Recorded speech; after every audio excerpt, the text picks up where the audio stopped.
Mic check. 1, 2.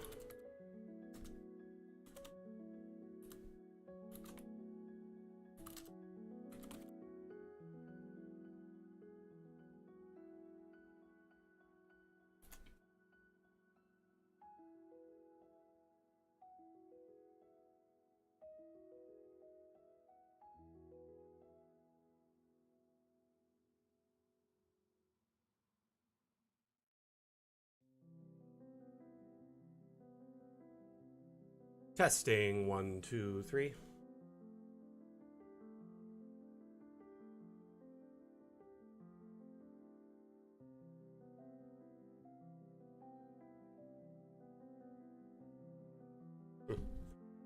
Hope this works. Hey, Atlam, dude, I saw your message earlier, and I kind of woke up late today, so I was scrambling, and I didn't get a chance to reply. I'll reply in depth later. But for now, let's just keep the office hours posts to hour intervals, if we can.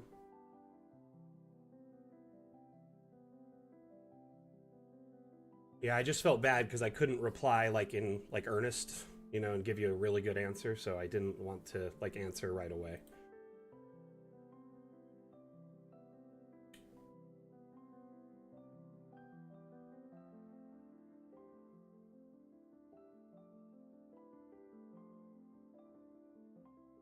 Noticing I've got Steam chat up.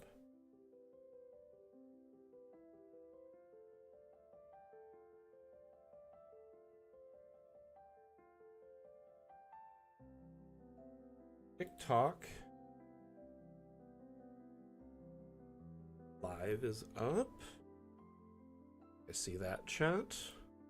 So we've got TikTok feed up, and we've already got 100 likes on TikTok. So thank you so much, TikTok. Y'all are amazing. Much appreciated.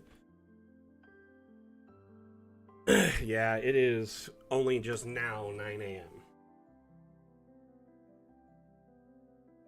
So, thank goodness it's Monday, right? This is the only reason to be excited for your Monday. Sorry, I'll just flip over the stream here so we can actually enjoy ourselves.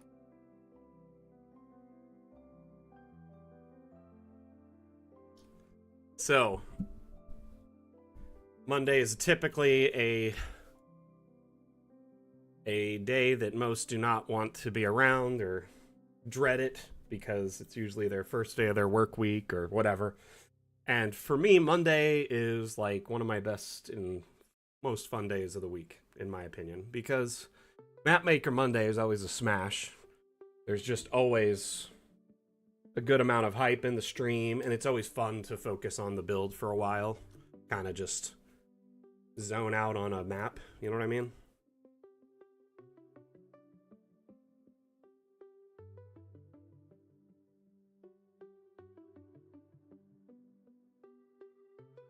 Hey, Mondu. How you doing, buddy? Rev, welcome back. Switch this over to high. Let's flip over to low just so we have a little bit better frame rate on the stream today. So for those just tuning in, my name is Mac. I am the community manager for Dungeon Alchemist. I just want to say welcome and that I appreciate you being all of you being here today. Today's stream is called Mapmaker Monday. During this stream, we focus on a live map build in Dungeon Alchemist. We're building an ancient cemetery. The map so far is 82 by 82. It may get larger, but for right now, that's the size. As you can see, it's slowly kind of getting more detailed and filled out. But that's kind of the basis of what we have going on here. There is some cemetery plots, fancy, kind of medium grade, and then also this lovely chapel with a garden around it and a bell tower. I think we're going to focus on this section here, which I was going to make as like graves of like the priests and stuff like that. Hey, Remy, how are you? Rebitron Prime, welcome to chat. Hello, hello. It's nice to meet you. Hi, all. It's 3 a.m. for me, but wanted to pop in and say that me, my fellow players, and our GM, Hina, love your work. Well, thank you so much for the love. I appreciate it very much so.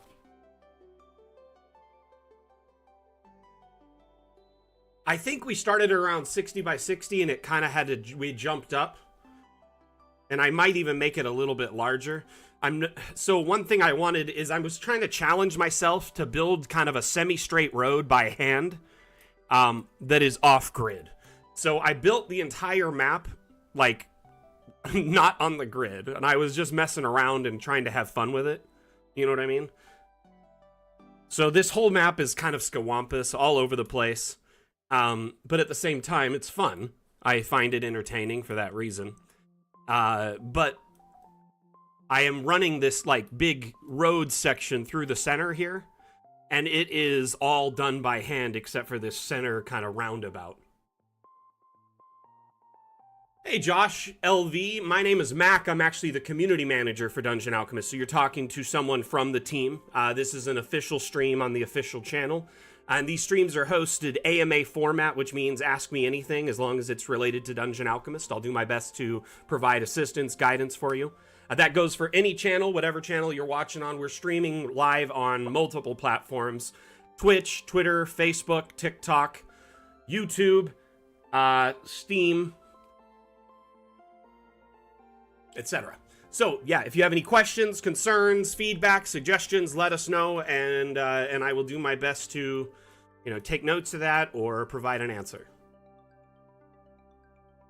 And I did not use, like, the ground to make a road. This is all terrain tool right here. Here, let me make it day so it's a little bit easier to see. When it's night, it's kind of hard to tell. So what I did is I used the terrain tool, the terrain brush. I went over it first with the main stone, like this, right? And then I went over it with this stone, which is kind of like, it looks like pavers or like patchwork road.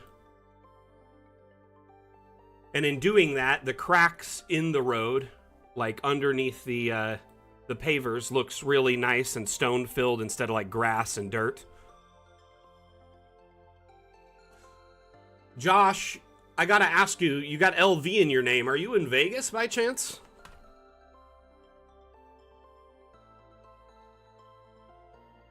Don't mean to pry, just thought I'd, Nice. Well, appreciate your support. So Josh says he already has Dungeon Alchemist, so he'll stick around and see what he can learn. I think that's a good idea, because even the most advanced map makers tend to learn something almost every stream. So I'm thinking this will be a fancy plot, but it'll be mostly various, like, the people who served the church, the priests and the clergy and stuff like that, martyrs. Dan on TikTok, thank you for that follow. Much appreciated, much appreciated. Remy, you're at the airport with a 4-hour layover. Oh my goodness. That would drive me crazy. But yes, that's a perfect time for Mapmaker Monday to save the day. Ah, gotcha. So LV is the abbreviation for Las Vegas. So I just kind of was just shooting in the dark there. The reason I ask is because I'm actually based in Vegas. So I just thought, well, that's kind of small world, right? So, one thing I want to do is try to finalize out this path here. Make sure this is good first. And then once the path is good, then I can work around it and make sure we get all the graves and stuff. Hey, Coco, welcome back. How have you been? Missed you around these parts. Hope you're all right. Dan on TikTok says, this is pretty cool. What exactly are you making this for? So, I'm using a tool called Dungeon Alchemist. That's our product. This is our official channel. And it's a map-making tool that's available on Steam. We offer a free demo as well, so you can kind of try it out and see how it works. But what I'm doing is I'm teaching our community different approaches and methods for building and kind of adding little bits of detail to a map to make it feel more fleshed out and alive. This particular theme is an ancient cemetery. So we've been focusing on that for a while. It started in this corner here with like an entryway, a little pond, a gate, and then it expanded past that into what you see now. And it's been getting larger and larger and larger. Each week we add a little bit more detail, Does that make sense? So, Hey, Half Ogre, how you doing? Welcome back. So last week we kind of worked on this little road section here, and kind of got it all the way to the end. After this, we're gonna go, like I said, focus on this little section here, and then pretty much the front half of the map will be done, except for a couple little areas. I also want to have a road going this way, and I'm going to put a caretaker's like cottage and property over here with like a big kind of shack garage type thing for tools and gardening tools and grave digging tools, and then he might have like a little garden of his own and stuff like that. Hey Dyson, how are you? I just gotta say, Dyson, it looks like you're doing really good on Blue Sky. Your posts are doing really well. I'm happy for you. I have to say, actually, if any of you are looking for a new social network or like kind of feeling a little jaded with some of the ones you're having, you may want to try out Blue Sky. There's a lot of positive energy right there right now. A lot of people are really excited about the platform. I've noticed that if you post maps there, there's a really positive TTRPG sphere there, and they tend to be really supportive. Honestly, I've been seeing a few map makers from our community over there, and they all seem to be doing really well. Yeah, it does remind me a lot of old school Twitter. So, do with that what you will. So, Dan, did you have any other questions about what you're seeing here? But essentially, right now, my man, we're just making a map to make a map, show what this program can do, teach people how to use it, answer questions, and just kind of hang out as a community. Okay, I'm thinking like a rounded part here, right? A little roundabout. Willow tree is always out to get me. Yes, that'll solve my problem. See, I wanted to put this somewhere, and now I can put it here. This cool, like, sundial thing.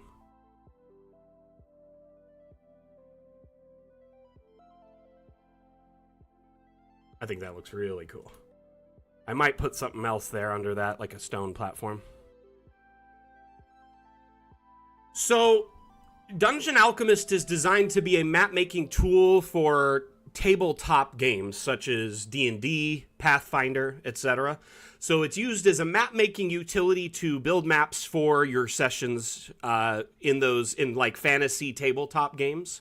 The maps can be exported for print. They can be exported as digital files, JPEG, MP4, WebM. So you can do animated map exports or stills. Those can be used on TV tabletops, projector tabletops at your home. They can be, used in any number of ways. I've seen people use our maps in JRPG, like development as a backdrop. I've seen our maps used as, a lot of different things. World maps, like setting pieces for, like landing pages, etc.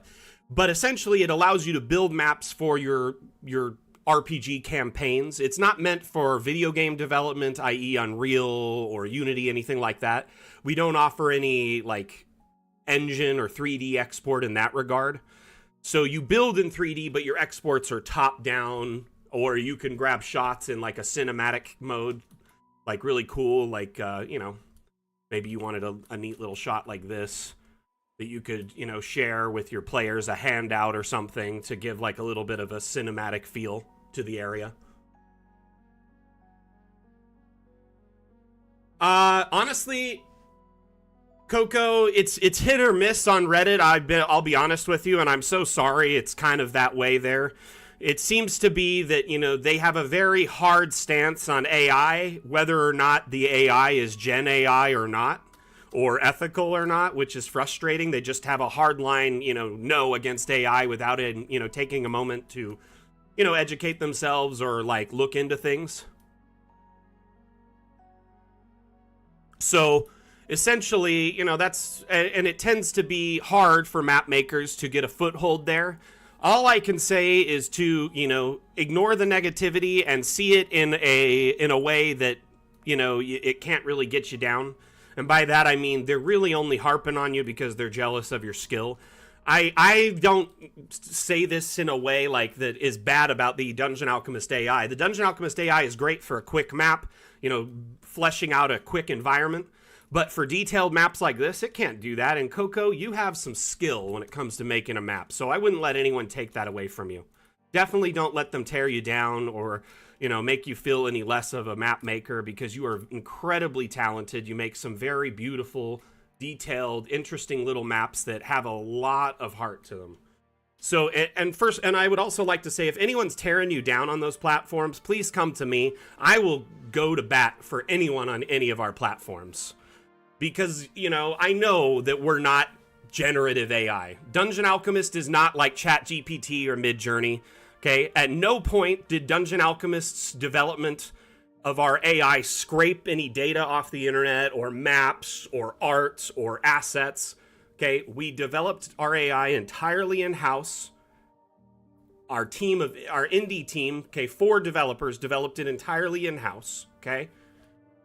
And then all the art and assets in Dungeon Alchemist that's used in our AI is also made entirely in-house by a talented team of artists that we love and compensate very well.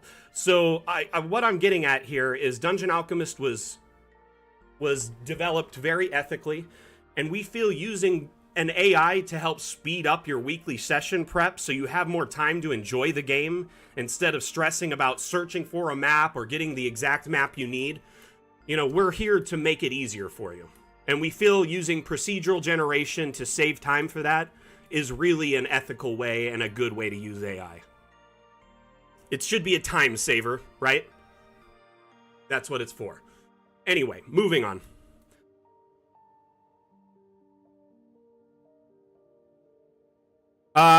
So you can import to tabletop. If any tabletop, what is it called? Tabletop simulator, or whatever it is, TTS. Our maps will work on them, the JPEGs, but they're not like a full 3D. It's just like a flattened top-down or a 3D perspective top-down like this. So essentially, as long as the system, the virtual tabletop, supports a JPEG, an MP4, or a WebM, it will work with us. We do offer direct exports for Foundry, Fantasy Grounds, Roll20, and above VTT. And a really good thing about that is our maps in those systems. They import with line of sight, lighting, windows, walls, doors, etc. So it automatically has all the data for that and saves you a tremendous amount of time if you do put effort into that for your players. C-Stamp, unfortunately, you cannot export to Unreal Engine. It's not a game development tool in that regard. It's meant for tabletop games like D&D and Pathfinder. That is a great question, though. Hey, Dan, by the way, definitely check us out on Steam. We have a free demo. You can try it out and see, if it's something for you. Really quickly, though, I do want to show you how our maps generate really quickly. Does anyone... Actually, you know what? Let's do a cave system, and then we'll show some other ones. But let's say you wanted to make like a cave. You could add a river. You could have some mushrooms in the cave. We can have no lights or lights, and then we generate it. I'm going to make it 60 by 60.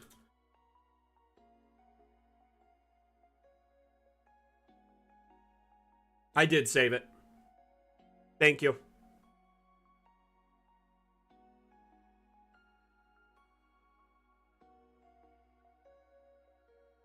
So here I just generated a cave. I did it with a hotkey, so hopefully it did it. If not, I only did like 3 paths. So here you have an entire cave system it generated in just mere moments. If you want to add more custom stuff to it, you can. Maybe you want to generate like a little lab in this open space that like a mad scientist made, right?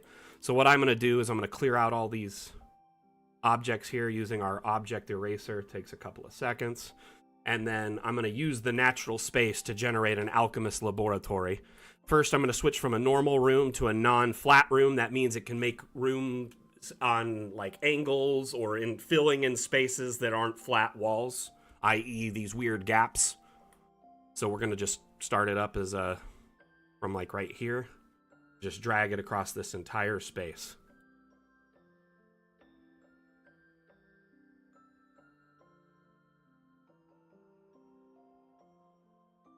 Wait a second, what? Huh, it shouldn't do that. What is going on?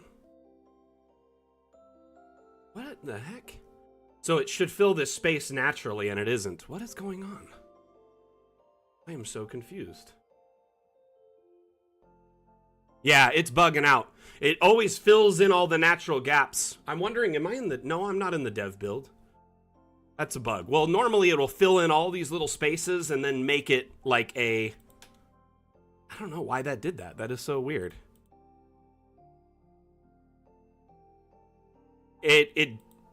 That's a bug. I gotta report that to the devs. Gentleman Blue, I'm glad that you enjoy Dungeon Alchemist. Thank you for the kind words. But the point of this is generating a room that uses the natural space instead of like... So it's like here you have a room that actually is inside of there instead of filling it in with like walls and windows and doors. No, non-flat is the organic room, so it should fill in that space. Normal room will cut into the rock as well. But it'll add walls and floors. That's the difference. I'm confused as to why it's not filling in the gaps in the cave. I gotta bring that up with the devs. They may have changed it intentionally or unintentionally, who knows? It's definitely something I gotta bring up with them though. I honestly am really good at finding bugs, though. I think it's just because I spend an incredible amount of time in Dungeon Alchemist. So, C-Stamp, I don't think we'll ever really offer, like, 3D export or engine export, primarily because, well, several reasons. So, a lot of people ask us if we'll do 3D export so they can do 3D printed versions of their maps or builds, or they want to do game dev, like you're asking. Lastly, they want to export for 3D virtual tabletops, like Tabletop Simulator or maybe Tailspire or something like that. So Dungeon Alchemist wasn't designed with 3D export in mind. So many of our assets are like smoke and mirrors. They're really simple shapes wrapped with a beautiful texture map or a wallpaper to make it look really detailed and beautiful. So if we export it as a 3D model, most of them would be really basic, simple shapes with no color, no animation, all that stuff. So putting that in mind, we would have to essentially gut Dungeon Alchemist from the ground up to allow for 3D or engine export, which would add a ton of feature creep, and we just don't have the resources or manpower to do it. Not to mention it would go back on every promise we made for our Kickstarter, which we never really promised to offer like engine or 3D export of that kind. It was all meant to be top-down tabletop play. You build in 3D to get a better grasp on the map and the detail in it. You can take immersive screenshots. You can even walk around as a token through your maps and like stream this to your players or record it, take screenshots, etc. But unfortunately, it's really not intended for like game design or gameplay. So it's a map maker first and an immersion utility second. Designed to amplify the immersion and opportunities for like RP and gameplay for your players in your tabletop games. Honestly, Bane, you say that, but yesterday I was playing around in the new dev build of Fun with Objects because I finally got access to it, and I built a like something like 14, 15 story tower. It was insane. One thing I think is really cool is the devs will, or like, not the devs, sorry. I've been playing in campaigns, and I've also DM'd a campaign where, as the DM, I'll stream this view to the players, and I'll follow along in first person wherever they are in top down. And this gives them opportunities to see it through their players' eyes. They can kind of better interact with the environment. Maybe there's something they want to get a closer look at. They might see the gold in that, and they'll be like, oh, is that something that we can maybe look at? Oh, yes, you do an investigation check and you find a vein of gold here. You could mine it, but it would take several hours and make a lot of noise. You know, something like that. Maybe you could come back later. Who knows? Oh, no, this is great, especially if you don't have a great mind's eye. Giving them a visual demo of the environment is great. It's a great way to do that. And the thing is like, players can cast firebolts from their fingers, but they can't look through their own eyes. This is the way to do it. It's a very fun way to explore a map, for sure.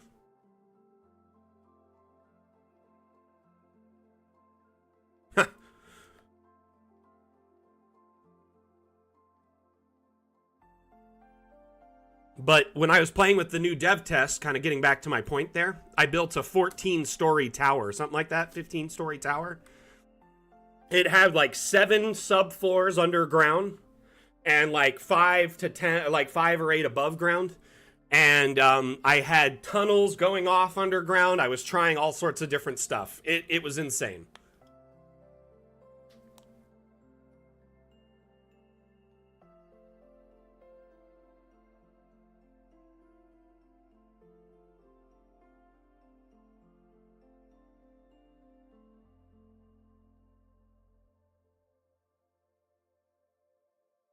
Anyway, kind of back to my build.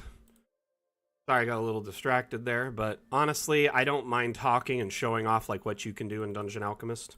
But you can generate forests, deserts, winter wonderlands, badlands, all sorts of stuff.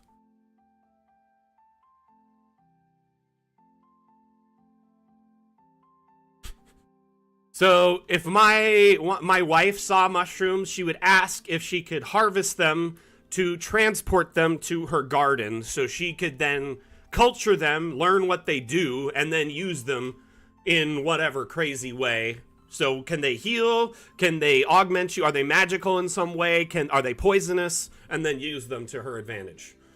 That's how she would do it.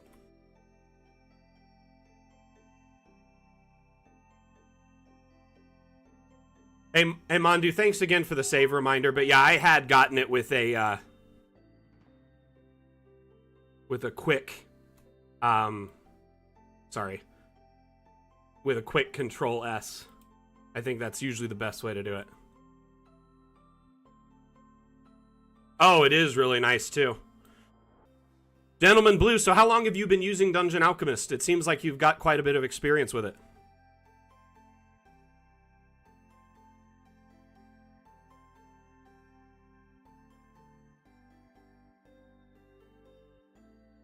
Which fountain? Asmodeus all of a sudden comes out of somewhere and talks about a fountain. Honestly, so I've been reading the new DMG. Thank you to a close friend that gifted me the DMG, digital and physical. So I get to kind of like read it when I'm chilling out in bed at night.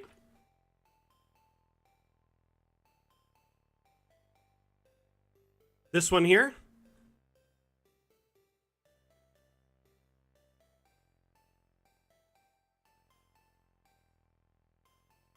Okay. This one here.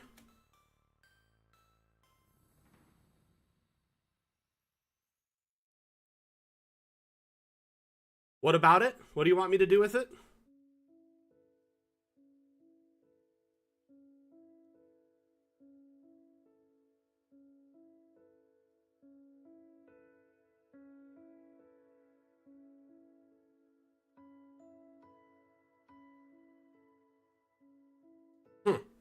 I'll consider that.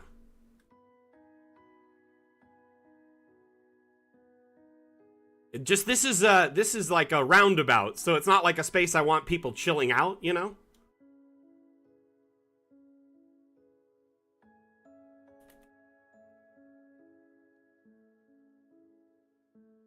We'll see what you want here. We'll try and figure it out.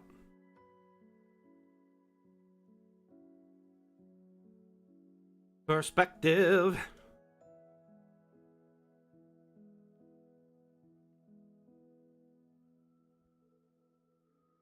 You want me to place the gazebo as big as the roundabout? Holy cow.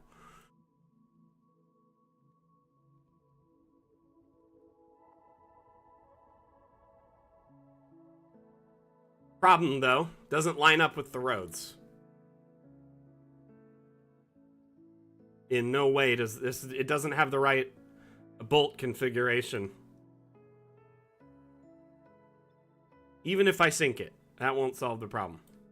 Because we got pillars in the middle of roads.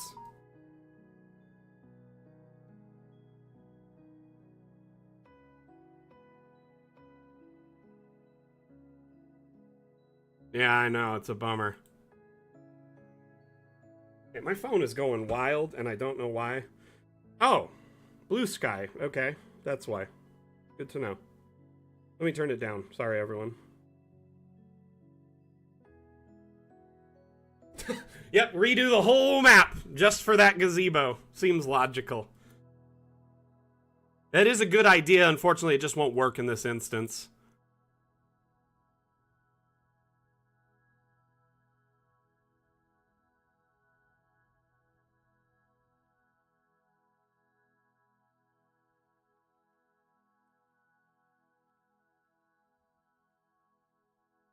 I think it's been around a year now. Nice. Went to work on a hunting village and surrounding areas. Nice. That's cool. I'm glad to hear you're enjoying it.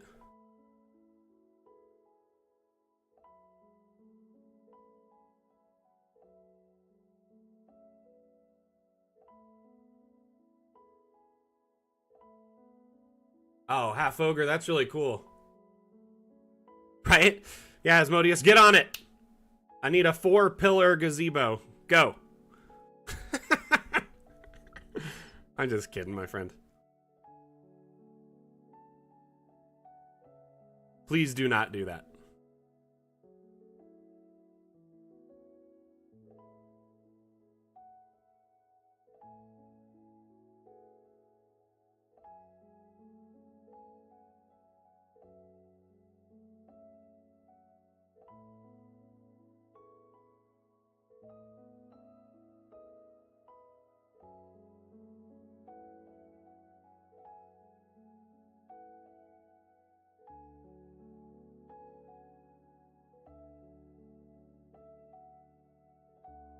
Pretty good, huh?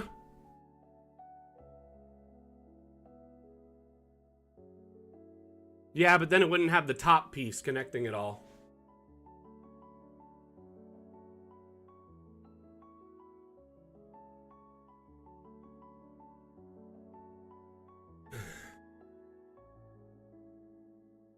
Okay. Let's finish this path off.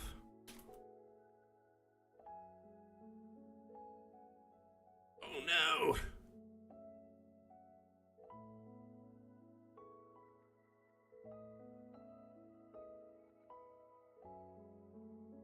This just needs to be a little bit further.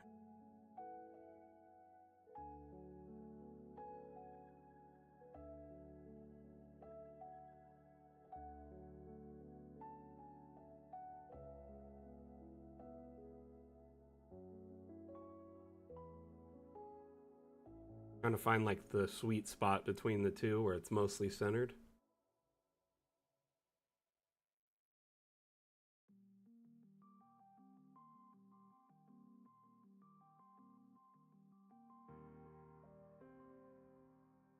The other thing I could do is increase these stones just a little bit so they're like a larger pattern.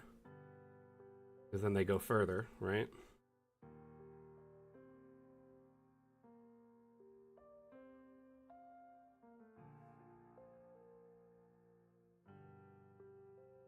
Hey, Solid D&D, how you doing? Welcome. Welcome, welcome.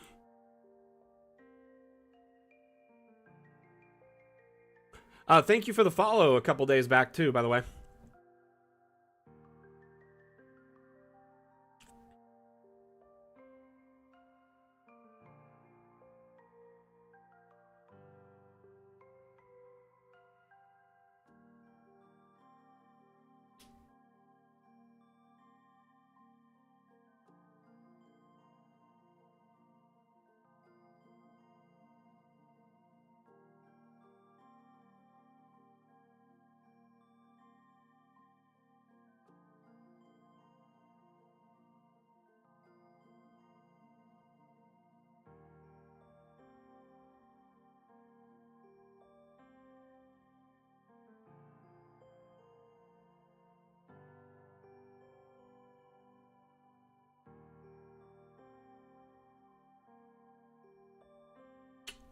Darn it. Just too short. Trying to get like the right size without overdoing it.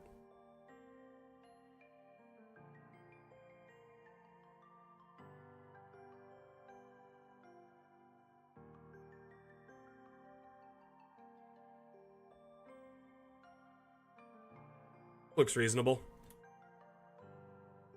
Oh, good luck! Oh, wish the interviewee luck? Gotcha. Well, good luck to them. I thought you were the one getting the interview. Either way. Recently took a dive into Dungeon Alchemist. Well, if you have any questions, let us know. My name is Mac. I'm the community manager for Dungeon Alchemist. This is our official channel. Wherever you're watching right now is an official stream for Dungeon Alchemist, whether it's on Twitch, Twitter, TikTok, Facebook, YouTube, Steam, etc. If you have any questions about Dungeon Alchemist, how to accomplish a certain task, is something possible in Dungeon Alchemist, when will something be available, etc., let me know and I will do my best to address it. And yeah, at the moment, I'm building a massive cemetery complex. It's kind of boring where we're at right now because this is a new section we're adding on. It's quite a build, though. It's getting expansive. So we've got an entry area here. Like a little pond. Then we have a road going in, some graves, little parking area, cathedral with a 3-story bell tower and a beautiful garden surrounding it. And then over here, we're going to have the graves of various, like, martyrs, priests, etc. Yeah, Mondu, I'm excited for it, too. Okay, so, yeah, I was playing with the update yesterday. I was able to make, like I said, like a 14-story tower. Some of it was underground. Just to give you some perspective, some of the underground areas, I had offshoot tunnels where they were going into new areas and allowing you to do other stuff.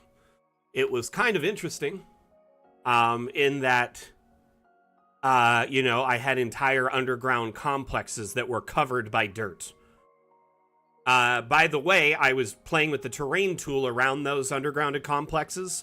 You can peel back the dirt and see it kind of revealed, so it could look like a bunker or something that maybe it's like a fortress that you could see part of it in the ground.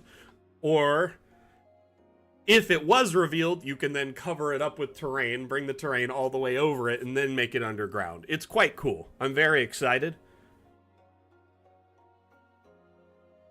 You know, my only experience with Shadowrun is playing Shadowrun on the Xbox 360. They had like a multiplayer Shadowrun game, and it was quite fun. I enjoyed it.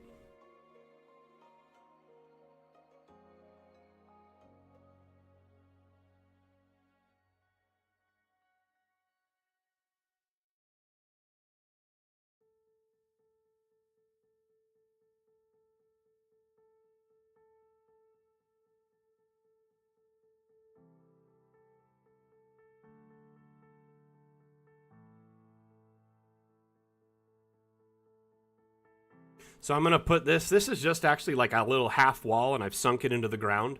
To sink something in the ground or raise an object up, it's very simple actually. What you do is you go into the object panel here, this little chest, and then you disable collisions. What this does is several things. So collisions, what they are is they're little invisible boxes on every object that tells the Dungeon Alchemist engine how big the object is and how it interacts with other objects. So you see those red markers? That's kind of the default thing. It's telling you can't put that object there. But you can go through disable collisions. When you disable collisions, objects can kind of be merged together without that restriction. Additionally, you can sink objects down or raise them up. And if collisions are disabled, you can scale objects far up or far beyond or below their normal restrictions. As long as they're not locked to begin with, you can do this. So it's a very fun way to quickly, you know, make a new unique object by merging objects or sinking an object into the ground, making it look like something else entirely. It's a very creative way to kind of work around some of the limitations within Dungeon Alchemist.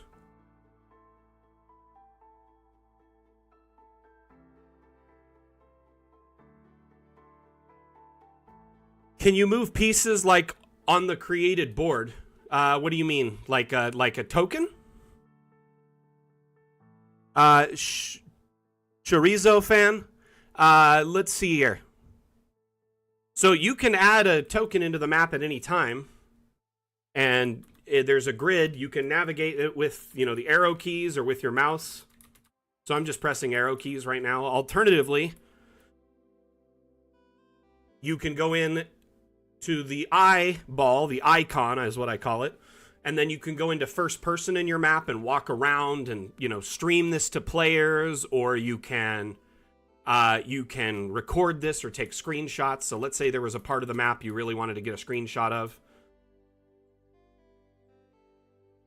So Dungeon Alchemist isn't really meant for gameplay. Holy cow, that bee's huge. It's meant to make a map, which you then export to, whether it's for print or for like a third-party service that facilitates play, like virtual tabletop, like Foundry or Roll20 or Fantasy Grounds. So you use Dungeon Alchemist to make a map, and then you use that map to play your tabletop campaign, like a D&D game or, Pathfinder, something of that type of scenario.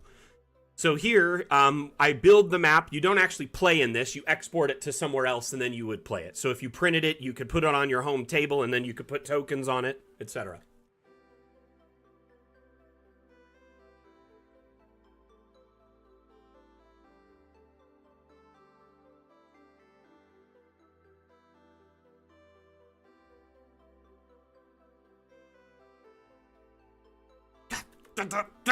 I'm grabbing the wrong part every time. It's driving me crazy.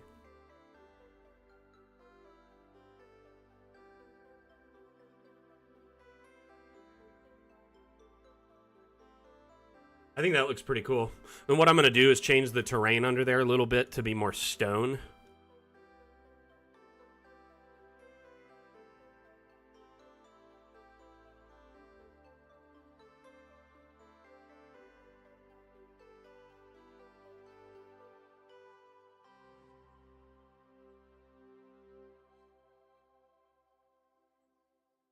They look weird now. Yeah, bothers me. Don't like it.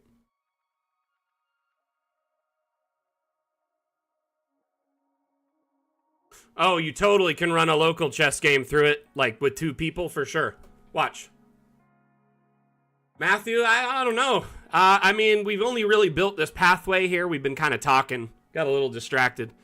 Honestly, Mapmaker Monday is great because you can watch a map being built, but we also provide support. So sometimes I'll stop and answer questions, which takes precedent over me building. However, sometimes it's a combo, a little column A, a little column B. We do some building while we're showcasing and teaching.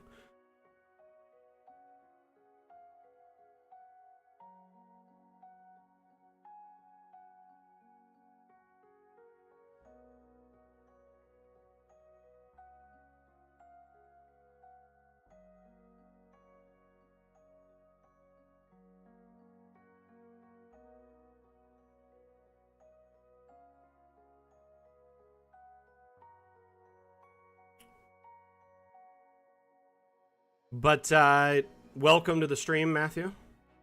Hope you're well.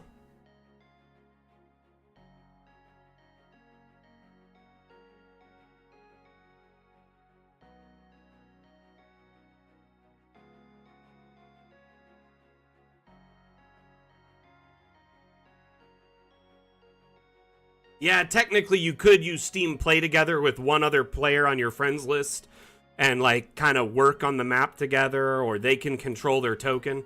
Multiplayer just isn't an aspect of DA natively, though. It requires, a little bit of patience, either streaming it or localized play, or something like Steam Play Together. With time, the devs have stated that they plan to adopt some VTT Lite features. Things like Fog of War, rolling dice, stuff like that. I do not know, though, if they plan to do anything like multiplayer. That's kind of on, in the air at this point. Mainly because our maps are meant to be exported to somewhere else where the multiplayer is supported.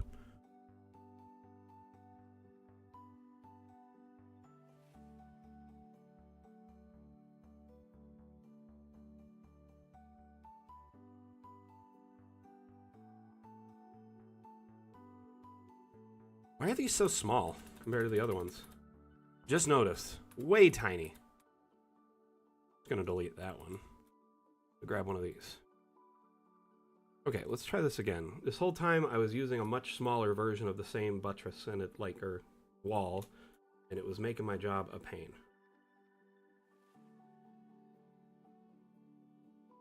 I was doing like 2 for every one.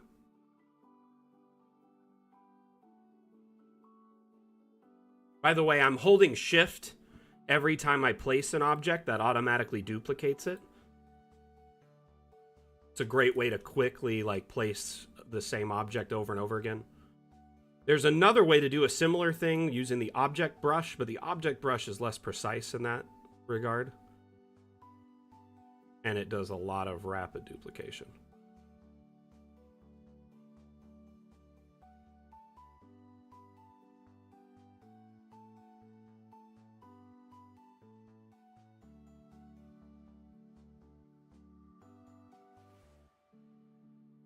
So we're going to put in some happy little pathways here.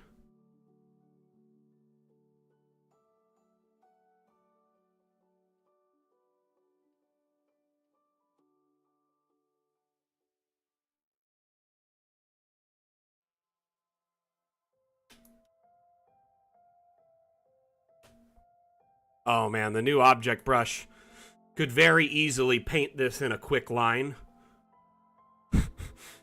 So the new object brush, one thing I've found is it's going to really revolutionize painting objects that snap to grid really quickly. Think of it like this. So, you know, we have these like structural objects, like these stone platforms here, right? Many of which snap right into a grid spot, right? And if you hold shift and control, and you can just quickly build like a wall. Wim made this into a brush really quick, and he just dragged it, and he went, and it was like done in like a second, and then went, made like an L shape. He's like, oh, I hadn't considered stacking them up higher. Thank you for bringing that up. So they may make adjustments for that, but right out of the box, it's going to be so much faster.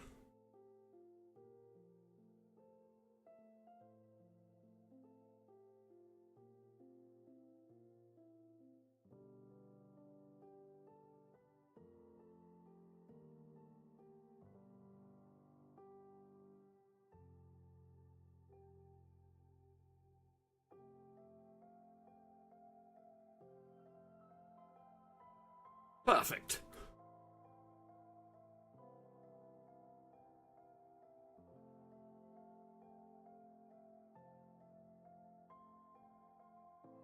Put in some more pathways down to this edge.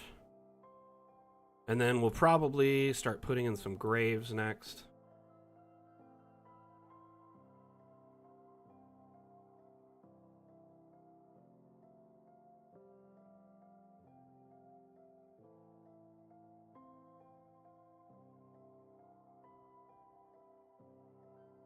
Nice. Okay.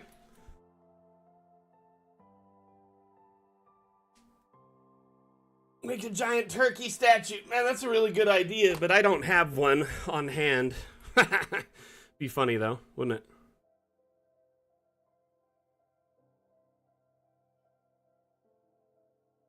Shoot. Really messed that up, didn't I?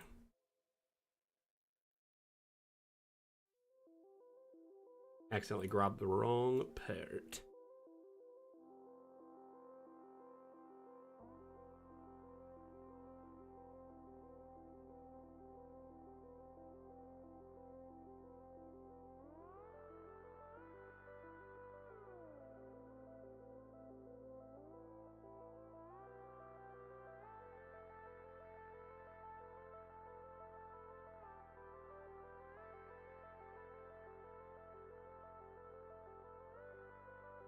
Which terrain is this? You mean these pavers?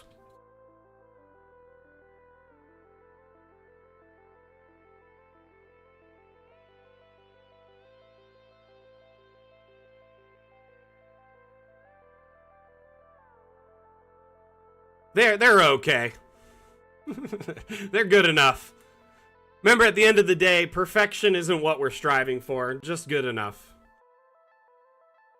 Perfection is impossible to get.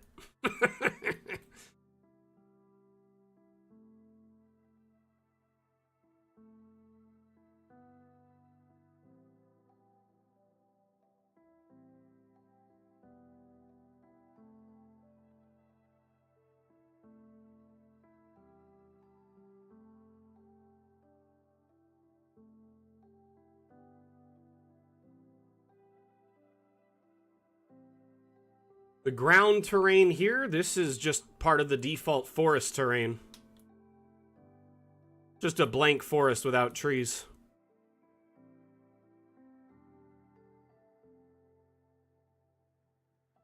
So I just generated a map with 0 vegetation in the forest biome, and this is what it got me, was this terrain. So it's a combination of the green and some dirt kind of splotched in is the natural.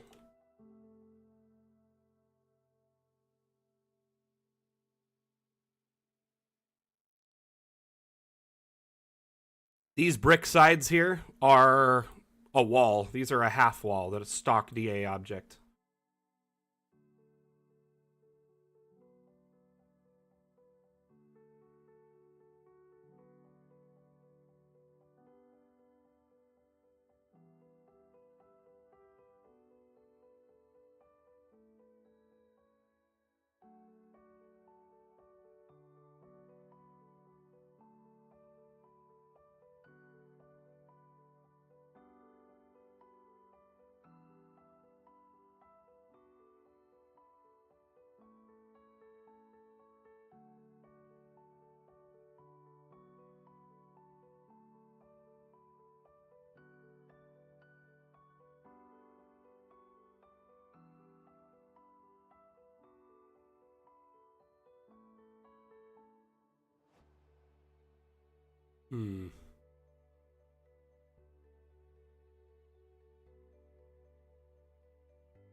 For those just joining, we're building a massive cemetery complex in a program called Dungeon Alchemist. This is actually the official channel for Dungeon Alchemist, wherever you're watching.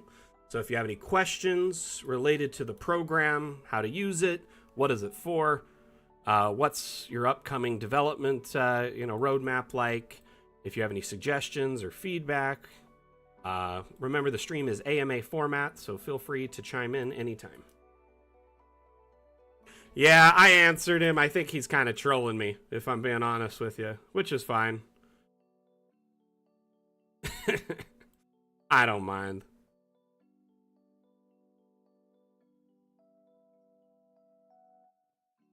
My head is so bald, all of the shade just rolls right off of it.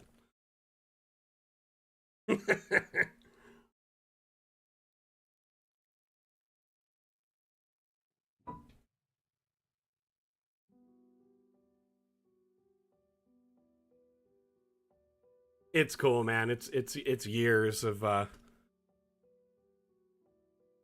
if they're not making fun of how bald I am, they're usually making fun of what I'm doing on the stream. Usually that's like trolls MOs. That's what their two kind of go-tos are.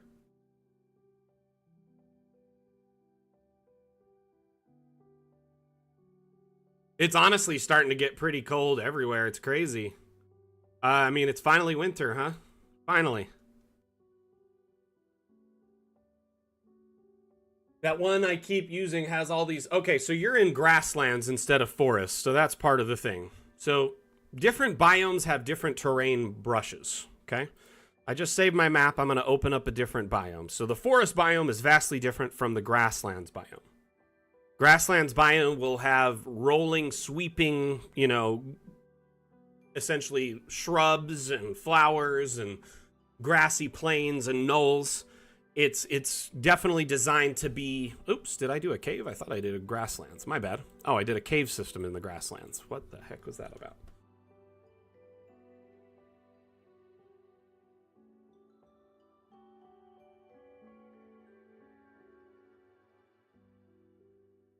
I had to finally turn on my heaters this last week, right? And one of them was dead, so I had to get it repaired, and that was a pain.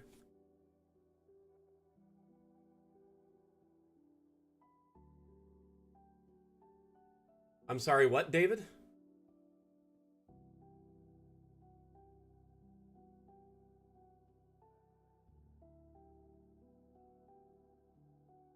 So, I mean, the grasslands biome has certain terrain options tied to it. If you don't want these plants on them, it's probably best to not use the grasslands biome. Unfortunately, that's just tied to the terrain aspect of the biome. At some point, we plan to improve the terrain option, the paint options. It's kind of limited to each terrain has different paints tied to it. So but like for instance, the grasslands biome is actually really nice for other things. One reason I like grasslands is it has sand in it. So sand is good for what?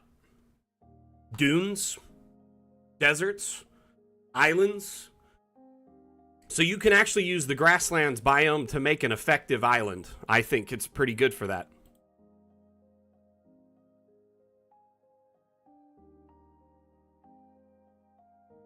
We can turn off the vegetation.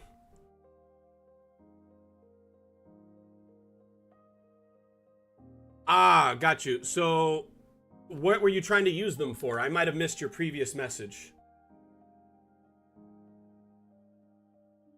I ran into a problem, a carpeting. Ah, gotcha.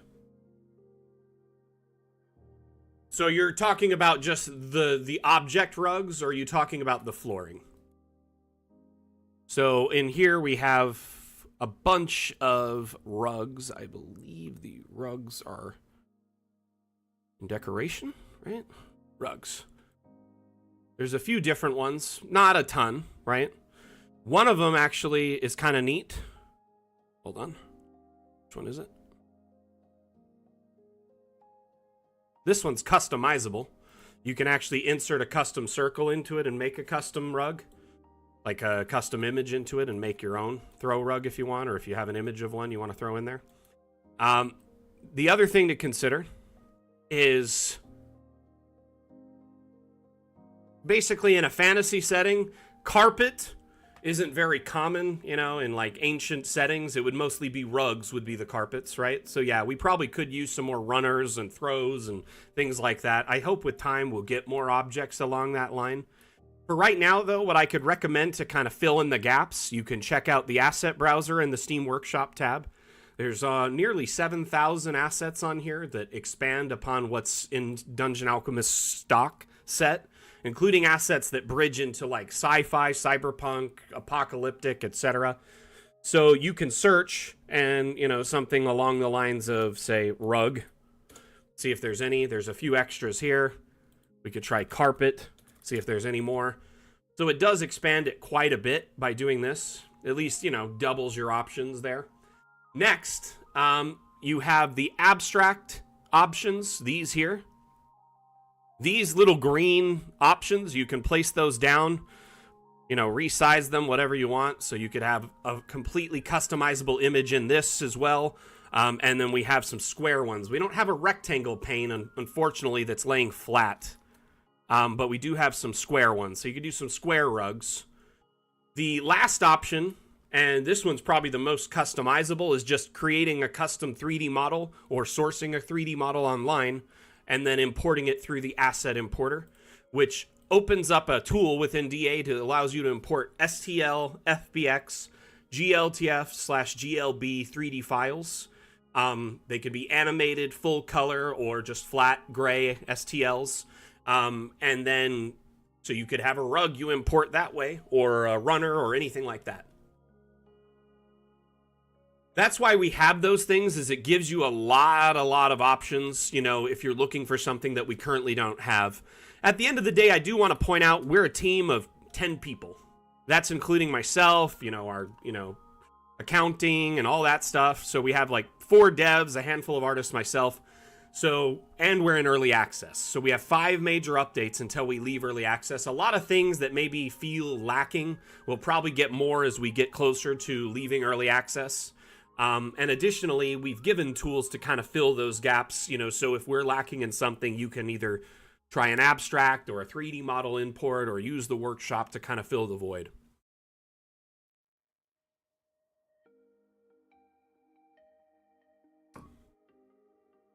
Okay, what I was going to show here is how to make an island. You grab the terrain brush, right? You can go around the edges. I like this terrain mix because you can have some green on the island and some desert. Whereas if you did the desert biome, it'd be really hard to get a good mix.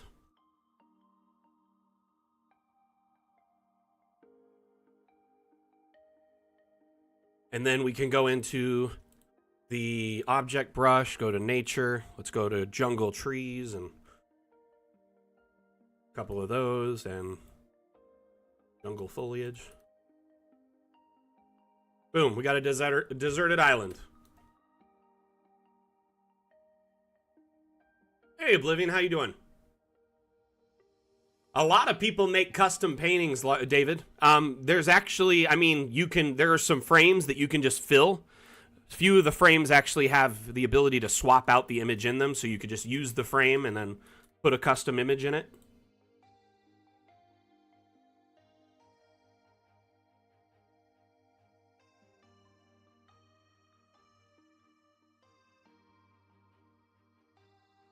So it's very customizable in that regard, as long as you fit the dimensions. We have a page on our wiki that has all the dimensions for the various paintings and objects.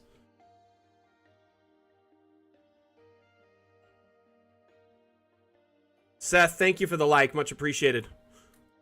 On TikTok, very much appreciate that. So that's like a quick way to make an island. Oh, little pro tip, if you want to make this island feel like it's very deep off the edge, like there's nothing out here, but, you know, just dark water beyond the edge, like it has a shelf or something, just falls off into nothing. Grab the abstract, make sure collisions are disabled. That allows you to resize the abstract far beyond the map's constraints. Right? Something like this. Ooh. Lost the edge.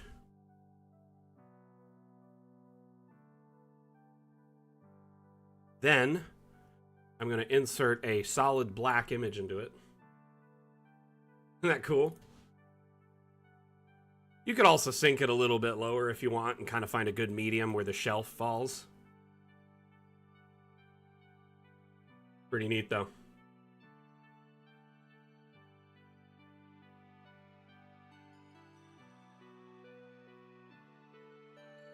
Oh, I know, right, Oblivion? It would have been nuts.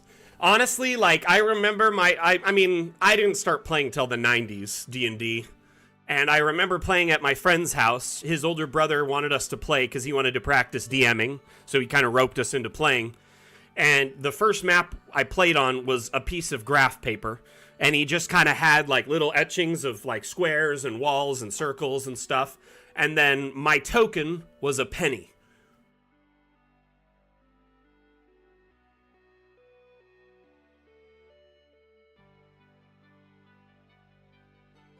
I'm going to show y'all one more thing. So, Asmodeus, one of our moderators, really talented 3D artist as well, he made a new skybox that has, like, it's see-through from the outside, so it's like a one-way dome.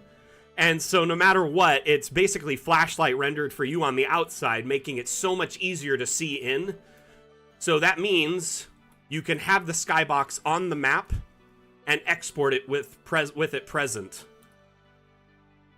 So when you're in top-down, the skybox doesn't distort the view because it's see-through, and you can put a token inside and benefit from the skybox as well. Let's make it night. So the token, I mean, honestly, this really messes with my head a little bit because it feels like fourth dimensional observer stuff. Because this is like the third dimension, and you're like looking out into the vastness of space, and you're here, right?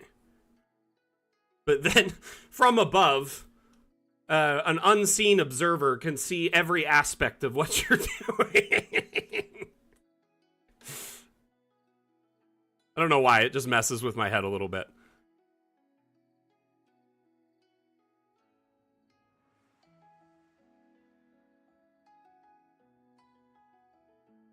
But skyboxes are a fun way to add extra immersion to your maps because they feel like much more big this way.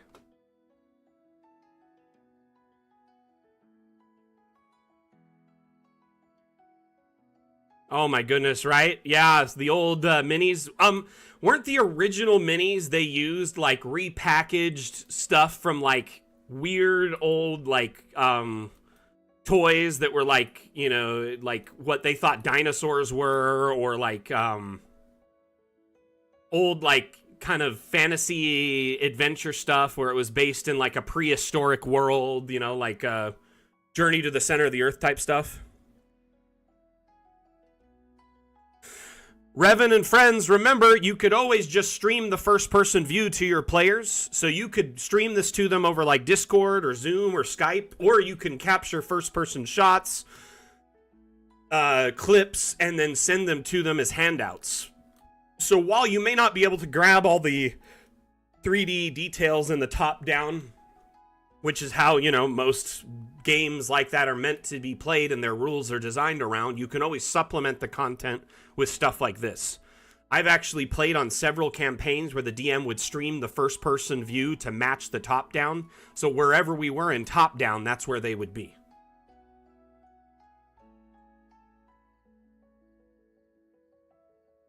I mean, honestly, I get it. It's a little immersion breaking, but I don't think your players are really going to care or complain about it at the end of the day. Solid 10. Also, our next update will fix that entirely because we're adding ceilings and roofing, so it's pretty much gone. Thing of the past.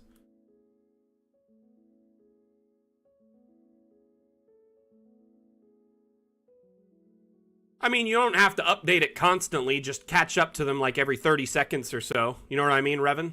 One thing that's nice about this, like, when I watch the first person, the DM will be in a room, and let's say there was, like, a desk or something. I'll be like, hey, oh, can you go investigate that desk? And they'll walk over and take a closer look at it, and I'll look at the desk, and I'm like, oh, there's drawers, there's stuff on top of it. I'd like to rifle through all the papers and through the drawers, do an investigation check to see if I find anything interesting.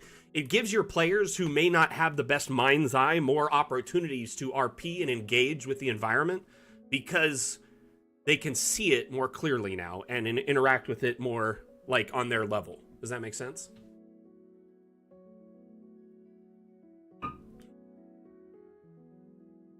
Additionally, yeah, solid 10, if you want, you can just hop on the workshop, type roof, and these, you just download one and you could throw it on top of pretty much any existing building as long as it fits the shape. Like this one here I uploaded, and it goes to a map I shared on the workshop. It's a 4-story wizard tower. I mean, it's very possible to do multi-level and roofing now. It just takes a little bit of know-how. You got to roll up your sleeves and do a little bit of work. It's not as automated as most would prefer with Dungeon Alchemist. Hey, Revan, I mean, honestly, I don't mean to judge or, you know, assume what your situation is. I'm just making suggestions. Honestly, I mean, if you think about it, it is kind of a limitation of the whole kind of industry at the moment. Virtual tabletops don't have, like, real-time 3D interaction, so Foundry has no way for us to offer that, right? Short of maybe, like, tile interactions where you could, like, open up chests and doors in real time, so there might be a version of the map where the state of it is open or closed. But it's still quite a ways away. Even 3D VTTs are very much in their infancy, and like are not really universally adopted at this point. So it is frustrating, but at the same time, remember, the only limitation of this lacking content is, you know, if you choose not to create handouts to give your players as extra content. So you could take, you know, 3 or 4 associated 3D shots at different angles and create like a little folder to give them when they get to the area, so when they're exploring it, they have extra views to check out. And that's something a lot of DMs actually do in our community. It works really well. I love that, personally. Even if you don't want to do video or stream it, you know, you could always record preemptively or take images preemptively and then just have a scene with that in it, or like a journal entry with all the information in it, or just send it to them over Discord. Let me hide the UI here. So screenshots, you know, you can use either like the Windows screenshot tool to get a screenshot like this with no UI, or you could use the cinematic camera to really get anywhere and get a good shot. So this building here, it's 4 stories. I built this before we had like round wall generation and stuff like that. So it's all objects. The roof, the floors, everything in it. It's just stacked objects, kind of like building like Lego or blocks. I just kind of built everything on top of each other. Yeah, theater of the mind is very important. And honestly, though, I just like to create content to help everyone have a similar theater of the mind experience. You know what I mean, Trim? Because like I said, not every player is going to see it in their mind the way you expect them to, or like experience the content the same way. So it's good to have a lot of supplemental content to give them. Does that make sense? So this 4th floor, observatory. 3rd floor, bedroom, bathroom. 2nd floor, study, library. 1st floor, hearth, kitchen, entry. BT dubs, this is entirely navigable in first person. I made sure of that when I built it. Let me hurry and just get this token set up. I'm going to drop the token inside. We'll go into first person. Then you can kind of... Oh, I fell down the stairs there. So we've got the observatory. Honestly, like after reading the DMG and seeing the new stuff about bastions, I am so excited about bastions. I want to kind of start making bastion stuff in DA and maybe a video around it, because it seems very fun. Like I've always wanted base building to be more interactive in D&D, and it seems so like half-baked in, you know, the 2014 edition, and bastions seem so much more full and like interesting. If you don't know what I'm talking about, in the 2024 DMG, there's like a base building mechanic where you can build out your base and add different things to it at certain intervals and levels, and it allows your base to kind of give you either passive benefits or other benefits. And there's like a mini game tied to it where it can get like attacked and stuff when they're like away. But one of the bastion things is like, okay, this entire tower could act as a bastion, quite literally, because there's an observatory bastion add-on. There is, you know, bedroom, or like there is a study library add-on. There's kitchen stuff. I mean, there's like all these different, there's like a pub, a gambling hall. You can do all these different things. It's pretty cool. I'm excited to try and build out like concepts for that and then share them. Anyway, so if you're not familiar with what bastions are, take a look at them. But it's like a way for your players to build a home base and kind of get benefit from it. And there are like guidelines and mechanics for you to follow as a DM, so it makes it more structured and kind of less chaotic. But like in first person, you could get a good detail of all like the shelves in here and look around at what's like underneath things. Oh, and you might even notice there's a hatch here. A little secret. If they did an investigation check, they might notice that, and they might miss it in top down. So that hatch, where does that lead, I wonder? I put a little escape tunnel on the back side here. Hey, Doug, thank you so much for that follow. Much appreciated. Much appreciated. But kind of back to what I was saying, this roof here on the workshop, it's a great way to add a roof in Dungeon Alchemist now. So you have round roofing, square roofing, rectangle roofing, all available under the Steam Workshop tab under Browse Assets. Just type roof. Hundreds of options. Almost 200 available. Okay, let's get back to the build.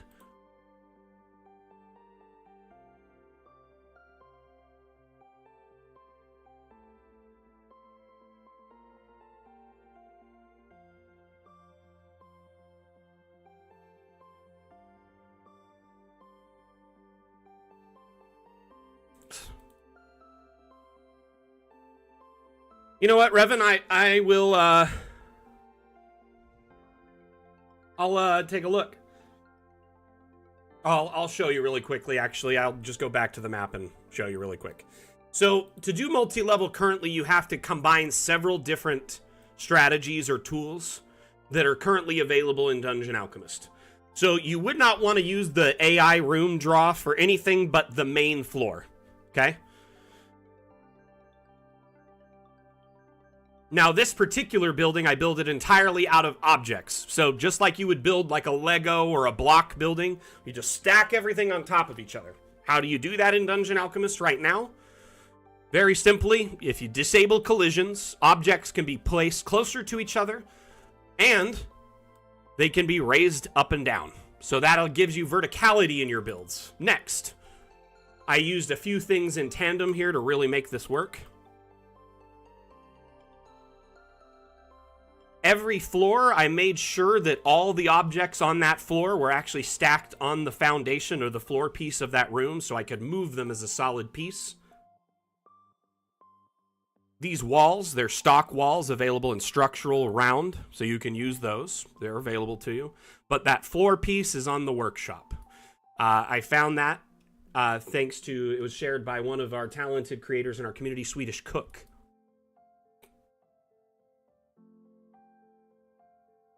Oh yeah, we were talking about it about 10 minutes ago, Asmodeus. You missed it. We were showing it off on an island. The skybox. The other thing I did here to make sure it's really easy to align these rooms, Dungeon Alchemist has snapping mechanics. If collisions are off, usually the objects won't snap by default, but if you hold control, they'll snap again. So what I did is I made sure that every room or every floor was snapped to the same point. And then all I had to do was get down at this angle and make sure they were raised to the right height above the one below it. Does that make sense? So realistically, it was a matter of just kind of creating each floor as a modular piece and then placing them where I wanted them. So the first floor, I actually used like one of these round platforms. That's the base for it. And then I just started building everything on top of it. Then I snapped it into place. Once it was snapped into place, started on floor 2, floor 3, floor 4. And the cool thing about this, all of them being a pull apart like this, is it's designed in a way that anyone could take this map. You could, export it with the roof as a scene, delete the roof, right? Oops, it's easier to grab at the side. Export it floor 4, so you could just go to File, Save As, and then Save As Wizard's Respite L4. Wizard's Respite L3, Wizard's Respite L2, L1, and export each of them individually and set them as scenes in your virtual tabletop or print them. That way, if your players are transitioning between those spaces, then you can go to them. Anyway, you get the idea. I hope. Revan, does that make sense to a degree? By the way, Revan is my all-time, favorite character in all of Star Wars lore.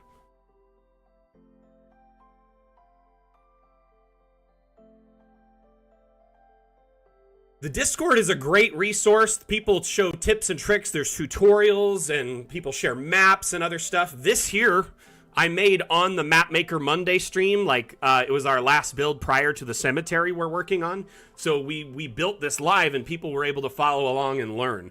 So the streams are a great resource as well.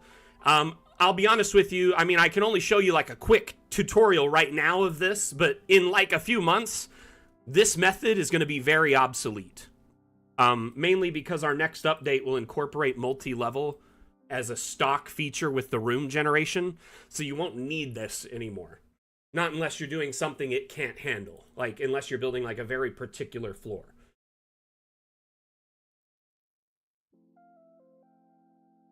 Just to give you an idea, so here is a multi-story tower.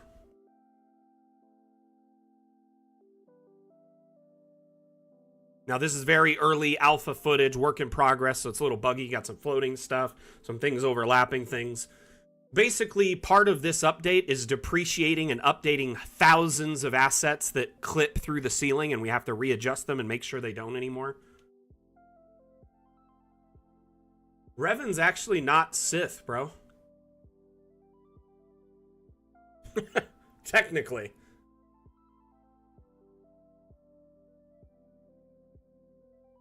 Right now, the plan is each level will export as a separate scene. So you would essentially, each floor would be its own export, and that would be a separate scene in your virtual tabletop. Now, I believe we'll be pairing this update with a mass exporter, which would allow you to export, say you had 8 levels, you could export all 8 levels, you know, something like that. Okay, he's not actively Sith. Part of Revan's thing is he was both, okay? He was kind of in between. His lore goes much deeper than that, and technically he's hated by both Jedi and Sith.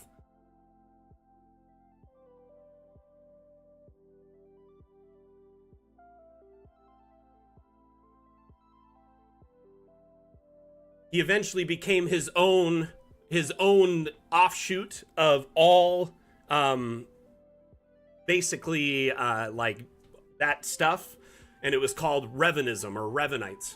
So they're basically anyone who followed his path, which was a balance between light and dark, was the new way of doing this. Now, obviously, this is some deep lore,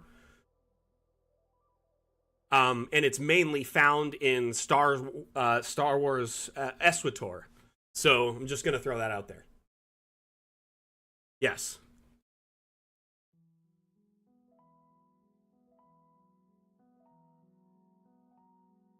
But at one point after, he basically left both orders, and both orders were not happy with him, okay? So yes, he was a Sith at one point, and he was a Jedi at one point, but he was disavowed by both, if I'm not mistaken. And then he made his own order.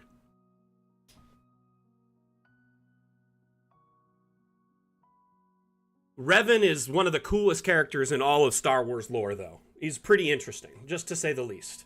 And he's got some, like, interesting... His mask, oh, so cool.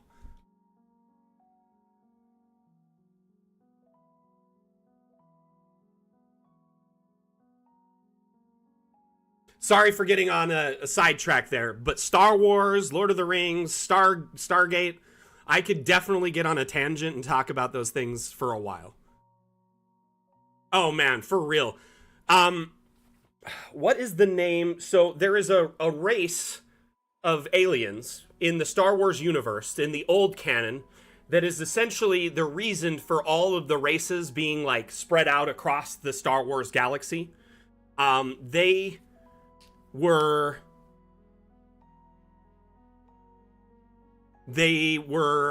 shoot, what are they called? I can't remember. It's just off the tip of my tongue. But they essentially enslaved all the races in the galaxy and had them... they were like a Force-sensitive race, but they were evil. And they used the Force to drive their ships. And they would use Force sensitivity. I can't remember their name. Shoot. They basically would they would use Sith sense... Or like not... Sorry, I'm drawing a blank now. Blah, blah, blah, blah, blah. Force sensitivity to sense planets that they could get to via warp. But they can only travel to planets that had, like, Force sensitivity on them, or, like, old, like, artifacts and stuff like that. So they weren't able to travel between, you know, different planets. So they were only at certain places. And then someone made some sort of, like, disease that separated them from their Force sensitivity. It was some kind of, like, biotic warfare. It was possibly the Hutts. And essentially, overnight, they lost their empire, and everyone rebelled against them and kind of carved out their own part of the empire. And then ships with hyperdrives were made that could go between the planets. And then they started making, you know, settlements on moons and other planets that were all in between those places because that race didn't know about it. Rakata, that's what it is, Rakata.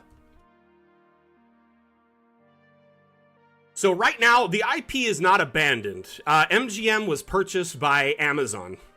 And there was some talk a couple years ago that Amazon was interested in potentially spinning up some kind of new series. Now, I will say this.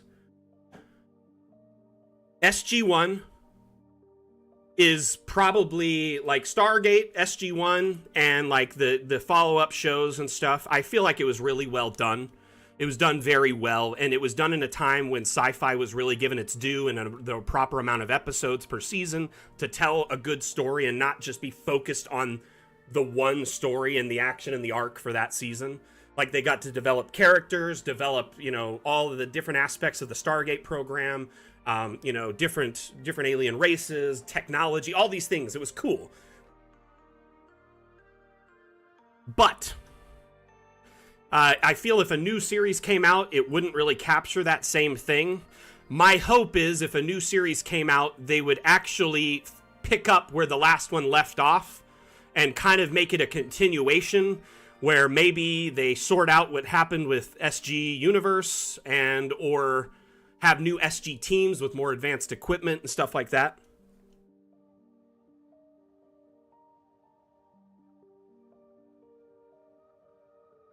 So, and what I mean by that is, so like in one of the episodes in SG-1, there's an episode where one of the main characters is cloned, and his clone is a younger version of himself. And the clone is very, very young, but has all his knowledge. So it would be cool if this clone is now kind of older, like adult age, and he has his own team, so it's like, I don't know, a new O'Neill, a younger O'Neill that could run his own team and have all the experience the other O'Neill did would be pretty cool. They could have alien races on the team that are now part of their alliance, new advanced technology instead of like a remote control little drone they drive through. They could have like actual drones they fly through and do like all sorts of recon. And I mean, they could have an android on the team that could be remotely operated by like doctors or different people, scientists on the team, so they don't have to be in danger. It would be very cool to just have an updated version of the show with more technology, bigger stakes, stuff like that. That's just my thoughts. Obviously, bring back the Asgard. The Asgard were still very much present in Stargate Atlantis. There was an offshoot of the in Stargate Atlantis, an offshoot of Asgard that survived in the Pegasus galaxy, still alive. And they were actually, they kind of never, the whole like arc for that kind of fizzled out. They ran away. Some of them got away and we don't know what happened to them. For sure, though. Jerry, I agree. It would be nice to be able to export for 3D. Unfortunately, we just don't have any plans for that anytime soon. Okay, let's add some plants or some graves. Thinking, let's do a mausoleum.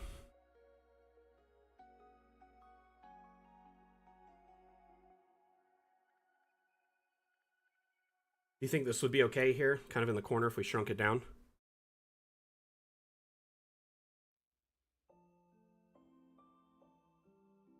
I do think the whole Goa'uld thing got played out. They're not really scary anymore. If anything, I think the remaining Goa'ulds, if there are any, should be more allies or prisoners, and that's it. We pretty much wiped them out, right?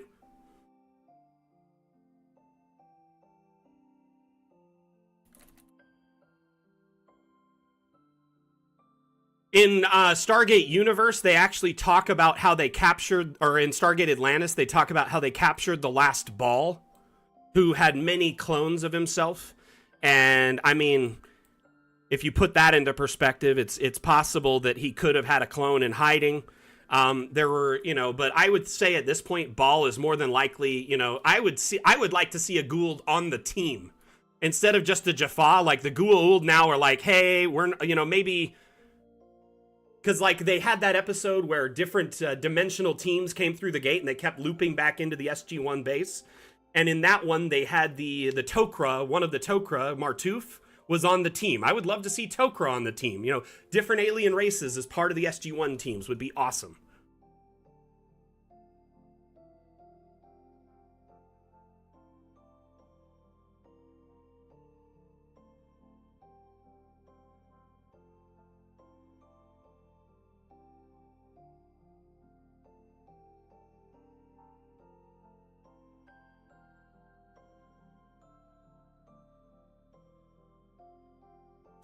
My only concern is coming up with a big bad for Stargate that's more dangerous than what they have thrown out.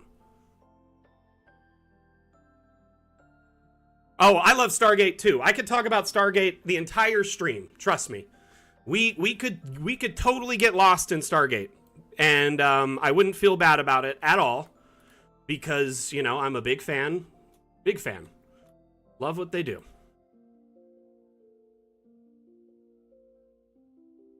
I don't know. I could see an opportunistic Gua'uld or a Gua'uld who realizes that they don't have any opportunity to, expand on their own anymore with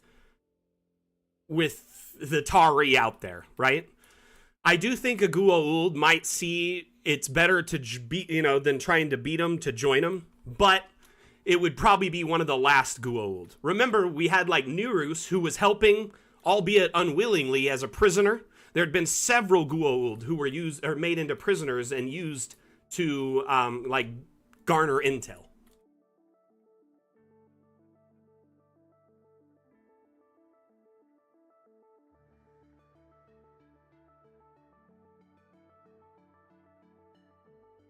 This little area makes it hard to put a grave out like this. They might stick out too far. I could do headstones, though. Something like this. That'll work. So remember, this is the graves of, like, the religious leaders, martyrs, stuff like that. So I do want them to be more religious-based. So sorry for all the symbolism and stuff, but that's kind of what we're going for over here in these grave sites.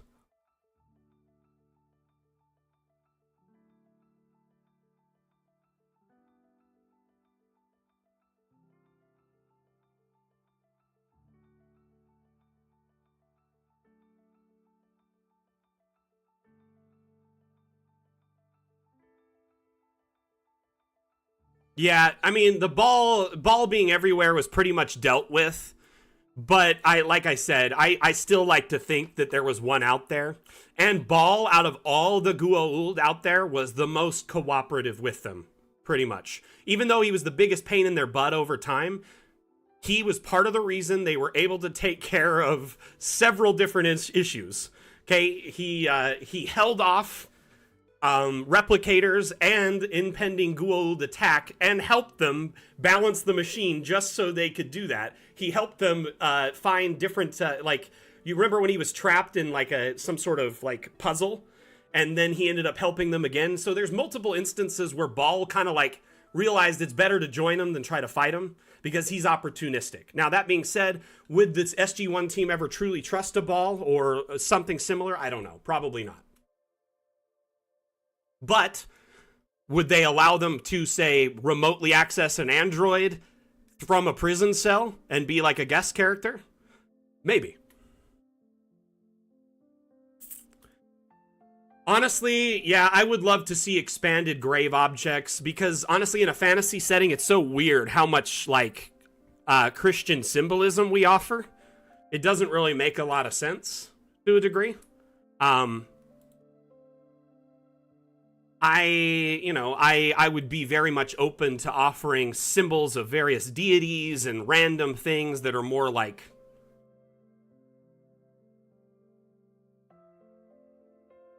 I don't know. Basically, just more options. Yeah, see, we can't use the D&D gods. We'd probably have to make up, symbols, religious symbols of our own. You know what I mean?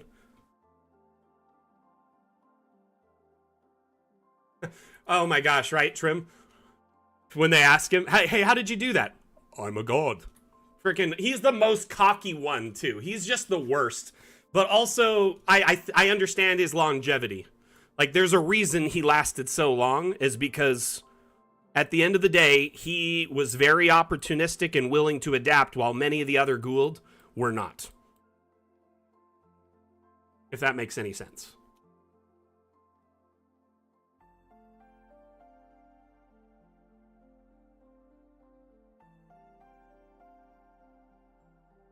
Are you saying you would want to be able to put a picture on the grave like you can at grave sites? I mean, technically, you could probably just put a picture on here.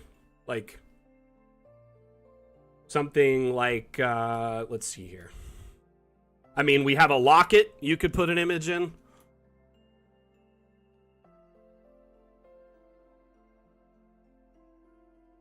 We have several paper things that you could put images on, like this parchment. Put an image in it. Paintings, signs, etc.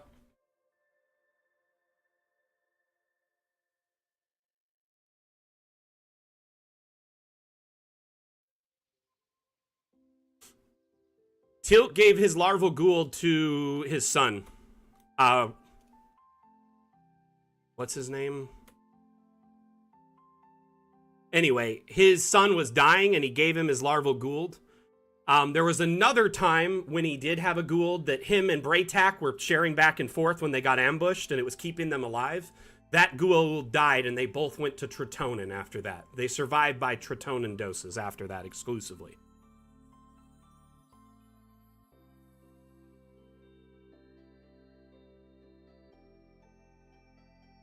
Which ended up being very beneficial to them over time. Like, quite a few times did people try to kill their symbiotes and ended up, like, there was no symbiote to kill. So they survived as a result. Pretty cool.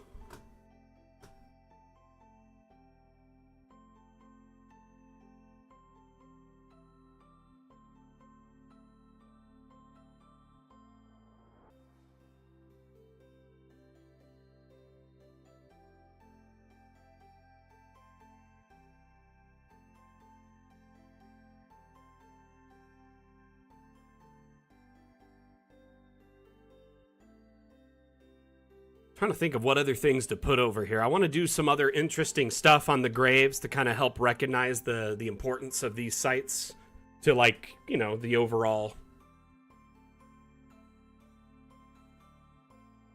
I don't know.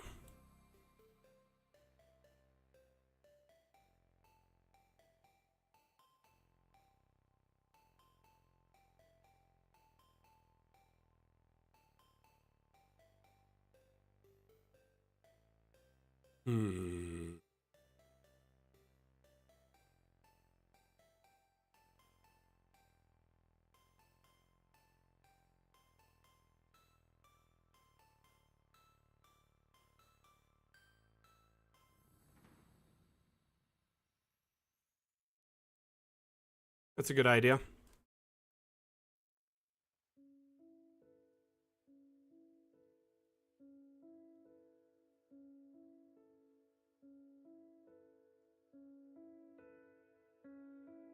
Revan, at the end of the day, I'm all for it, man. Like, you're definitely preaching to the choir here. I would love to see more diversity in, like, our grave markers and stuff like that, because it does feel, like, very repetitive. You know what I mean?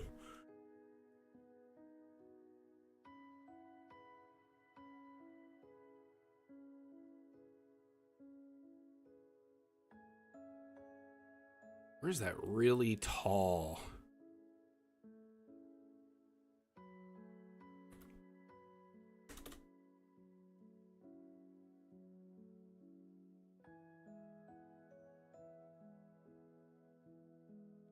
There's one that's like super duper tall. Where is it? Why can't I find it? Or maybe I just resized it. I guess it's just a cross.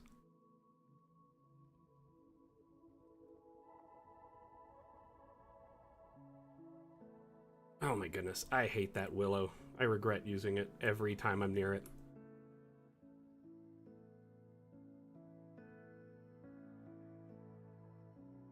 How am I related to DA? This is the official Dungeon Alchemist channel. I am the community manager for Dungeon Alchemist, and this is a multi-stream across all major Dungeon Alchemist platforms simultaneously right now.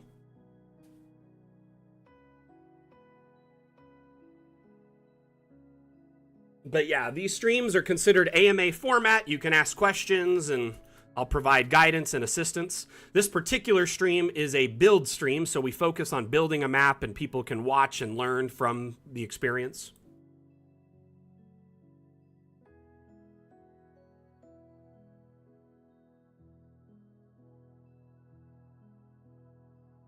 By the way, sorry for me getting a little sidetracked today on Star Wars and Stargate, but they are some passions of mine and definitely don't mind that at all.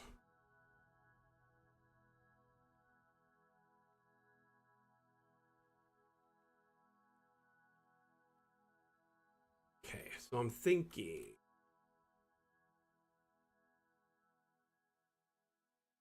Need some like urns and stuff in here.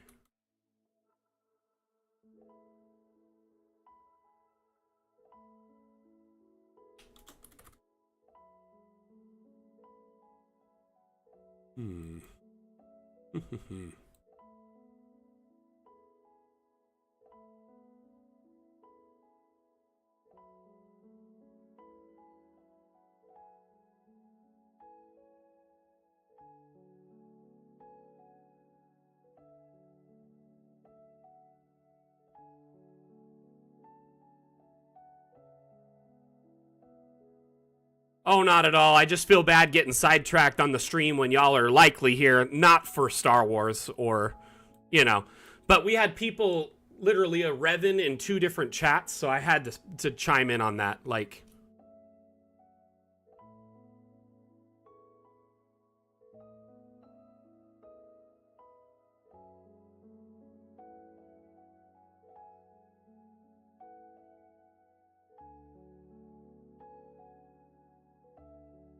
freestanding gates can always be, any freestanding stuff should be able to be resized. Are you talking about the wall gates? Like the freestanding, like these ones? Yes. As long as collisions are off, they can be...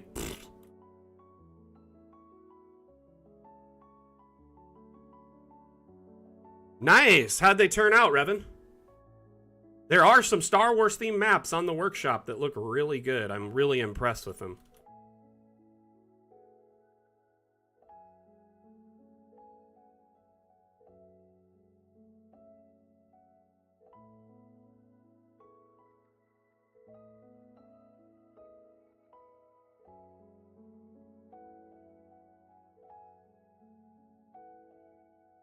So the thing about this entire place is this is like a revered gravesite for heroes and like, you know, there's stuff left all over, and people wouldn't dare stealing from these graves or risk being cursed or like thrown in jail, essentially. Because it's mostly like graves of heroes and the innocent and martyrs and stuff like that. We kind of talked about this. We made a headcanon for it a couple streams ago because people were like, wouldn't there just be grave robbers? And essentially, like, all the graves are consecrated and... Oh, I'm sure anyone would try and steal it, but there are consequences to it.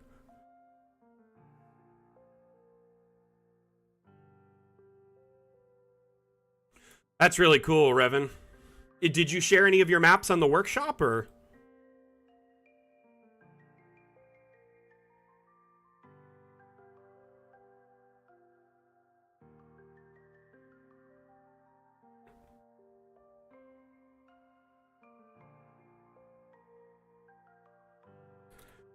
Let's do a cenotaph. And that way this grave doesn't like overlap that one. I can put like a tree or something here. Shrink it down a little bit. So it's there, but not like eating up all the space.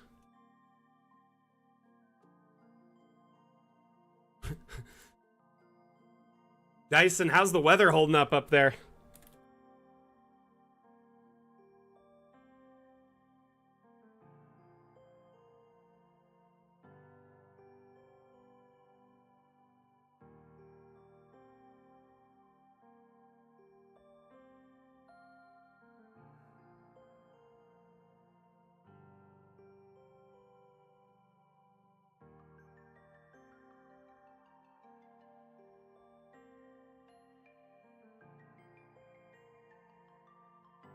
Does that work?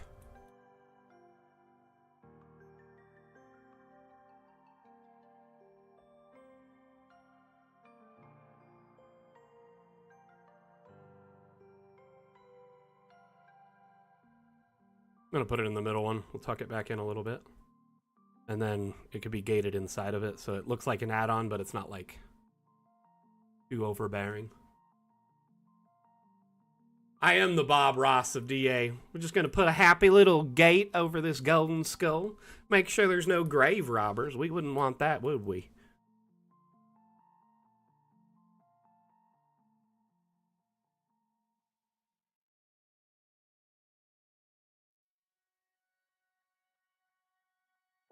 You know what we need? More potted plants. Like plants in like a pot. Because honestly, we have a lot of pots and we have a lot of plants, but not many of them combined that would be like flowers, like arrangements. You know what I mean? Something you'd give someone.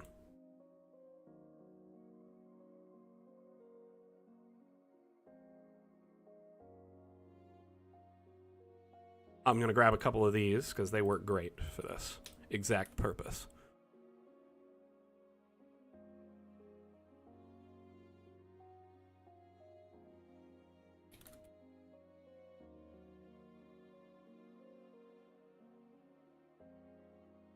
I feel like there's like a metal one too that looks pretty good for this. I'm wrong. I don't know what I'm talking about anymore. Okay, now we need some plants. I'm gonna go to nature. I'm gonna shrink this down. And then we'll put this like right there. So it kind of looks like a potted plant. Is it perfect? No. Will it pay the bills? Yes.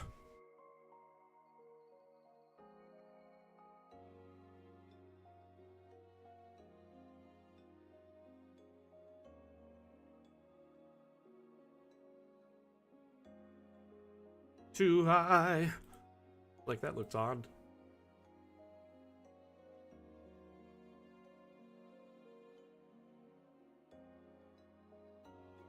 One thing I do know for gardens is we have these cool little these little guys, the planters. These are amazingly fun to use on like a ship or in a house or at a cabin or whatever. So if you need like a mobile kind of like garden, that's a great way to do it, Revan. Asmodeus, you still here, bud?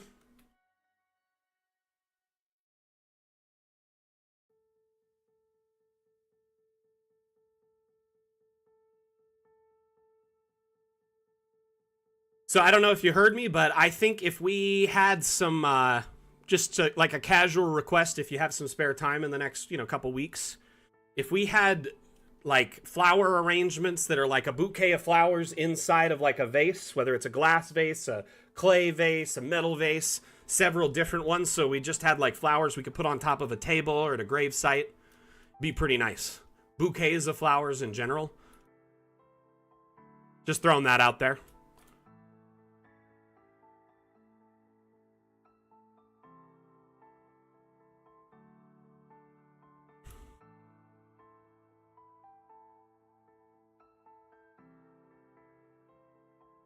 Nice.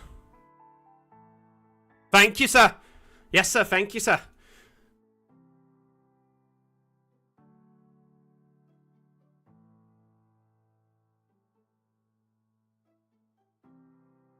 Community items are made where it's most convenient for the user, the creator. Blender is very commonly used because it's very compatible. But Tinkercad, pretty much any sculpting program. My wife uses Procreate and Nomad Sculpt, a combination of the two. So she'll sculpt it in Nomad Sculpt on her iPad and then paint it in Procreate. So either works. And then Blender is a great like inclusive tool that, is free. So it's also great in that regard.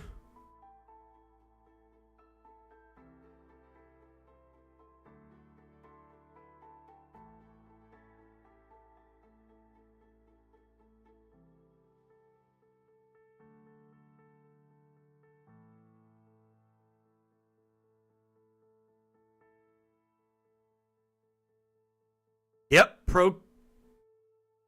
Procreate has 3D painting in it. Revan, on our wiki, we can't share links on TikTok, but if you want to jump into either our Discord or our Twitch stream, I could give you a link for our wiki where we have a walkthrough for like importing models into Dungeon Alchemist.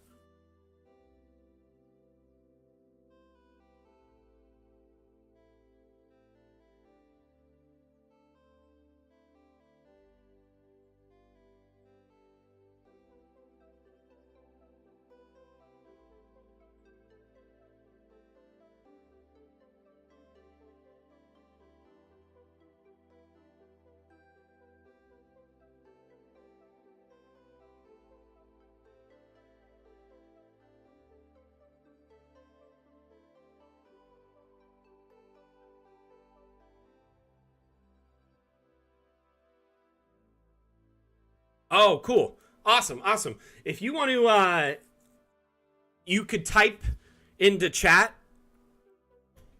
in Discord. Hold on, I'm going to show you what to type. If you type this into chat in Discord, if you copy paste that, it'll give you a link for our asset importer, and it's like a guide for all of it. Very helpful. You could type that in general chat, any room, for the most part, it should work.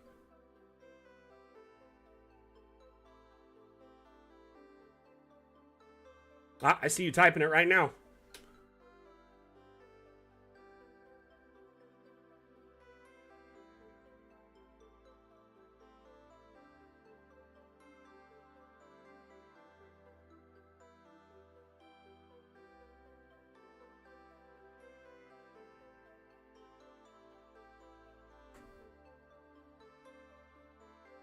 It's like wondering where the other one went.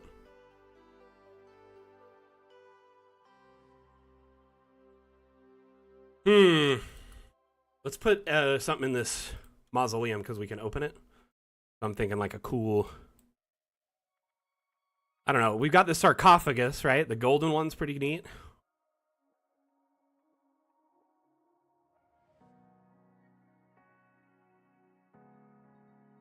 Put it inside like this, and it opens.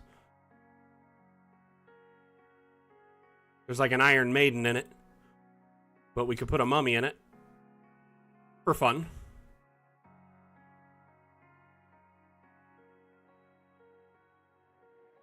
Why not? That looks pretty cool. Well, thank you, Michelle. I appreciate it. Yeah, if we have a few different people. Oh my gosh, Revan. Oh my goodness. Oh my goodness. That's where all the mummies are.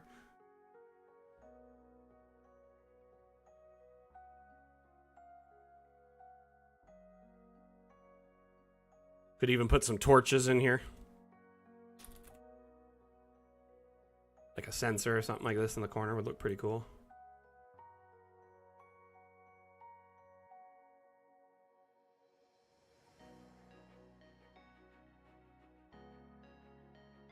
Then the light leaks out from it. Ooh, that looks good.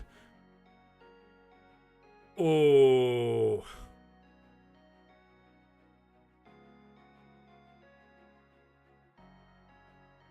You know, Bruno, I don't think there's been any talk of us supporting the 2.5D maps, really. I'm not aware of us putting any time or effort into that, at least as of yet. That's not to say it won't happen. But with that in mind, you know, we're always trying to improve and update our integration with the various you know, tools and programs. From my understanding, it's essentially what their 2D or 2.5D is essentially like flat planes with images on it, right? So your token images and stuff like that are on that, correct?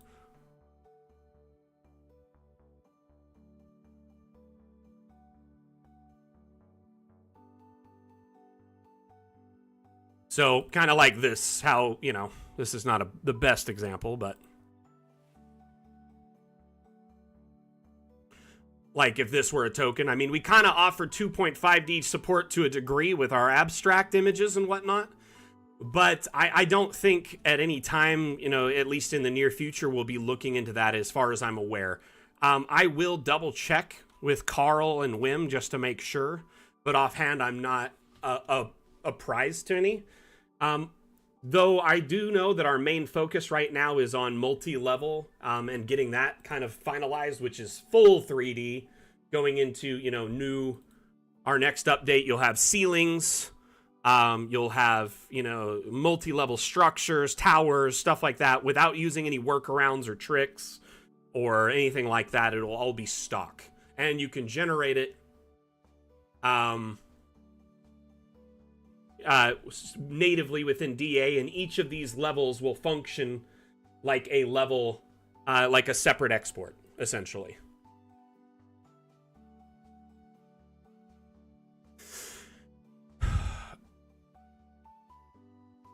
You know, it's funny, Revan, a few years ago, I guess our team had a meeting with the Wizards of the Coast team, D&D B and stuff, and showed them our map maker, and they just basically said they had no interest in it, and it's silly and it's a waste of time. And then they turned around and then made their own map maker, like just a couple years later. So it was kind of funny. That being said, though, I think our focus on being primarily agnostic, system agnostic within the fantasy universe, within the fantasy universe, that, I mean, you have Pathfinder, you have D&D, I mean, Mouse Ritter. There's all these different systems that play just fine with Dungeon Alchemist. So you don't need to be as locked into one system as the other.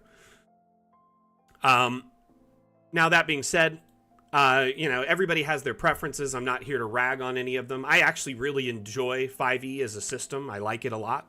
And that's what I play in primarily. So I will say this, everyone. I have a meeting in just a couple minutes with one of our developers. I'm going to have to wrap up the stream on time today, which is in 5 minutes. So if you have any last-minute questions, now is the time. You know, personally, I've used a lot of different VTTs. When I do use a VTT for play, I typically use Foundry,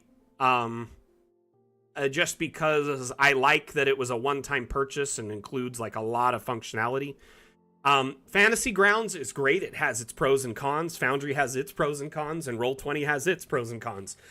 What I recommend is finding a system that works best for your play style, your group, and go from there. Like Roll20, I think, is a little bit easier system to use, but then you have to, have a monthly subscription if you want to gain full benefit of the system. Fantasy Grounds is great. I like how its system is more like, it reminds me more of how like a Windows program runs, and it's easier to use in that regard. It does feel a little bit kind of, I don't know how to say this. Maybe aged? You know what I mean? Foundry is a little bit more difficult to use, but it's designed to be like very like a paradise for anyone who likes to tinker or hack or mess with things. Now, it does have base use and very simple to use for the generic user, but there's also tons of like modules and add-ons and scripts and things you could do with it that enhances it far beyond its normal use.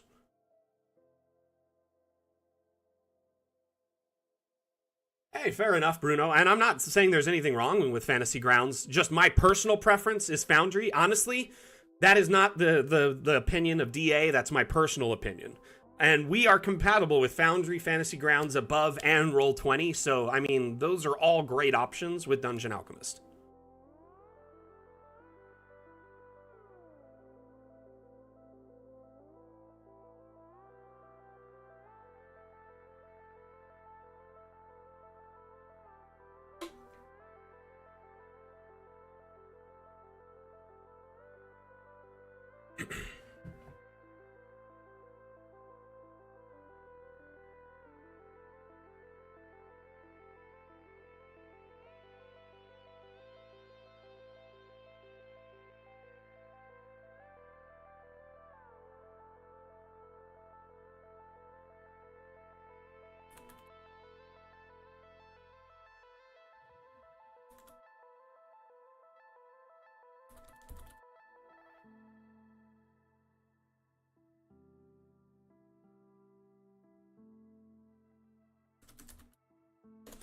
So in this clip, you can kind of see how quick it is to just generate a multi-level structure with relative ease. Unfortunately, part of the simplicity is is lying in just outside of reach of this clip. There's a little user interface icon that shows a number on it and an up and a down arrow, and that's how you can transition between the levels.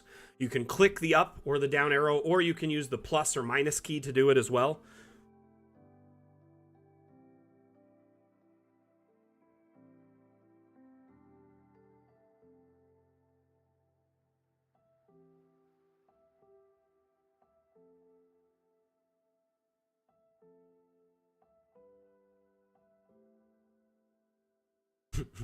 Rev, I'm excited that you're excited. I'm happy you're happy, to be honest with you. Hey, Atlam, can you drop our B-Sky link? Just the B-Sky command really quick.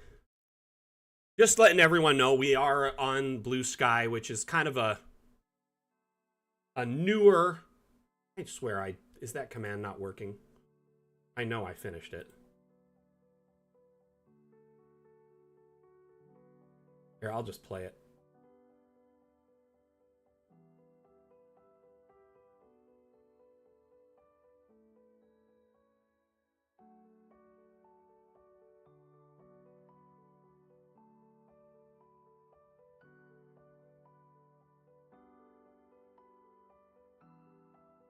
There we go. For now. I'll just drop it manually. I don't know why the thing didn't work, but...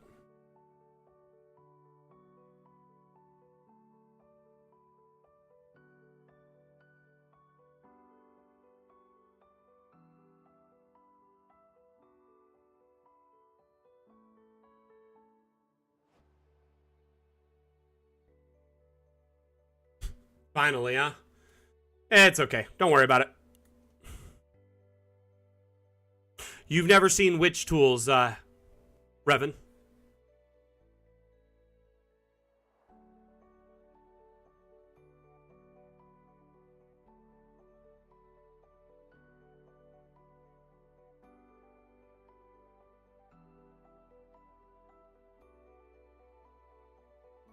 Yeah, the height one, well, that's part of the next update. That video clip I just showed you is actually very much part of the next update. So, these are just video clips, teasers from our upcoming update. So it's like alpha, beta footage. So these are all kind of new features implemented in the next update. But if you look over here in the top right, you can see this little 0 arrow thing. That will be how you transition between the levels with ease. And when you transition, the grid raises up to that new level. So the grid won't stay at the bottom. It comes with the level. So it helps it stay in perspective. If there's ground underneath and you build underneath underground, then it will go underground. So you can go down or up, and you can use the plus and minus arrows to do so.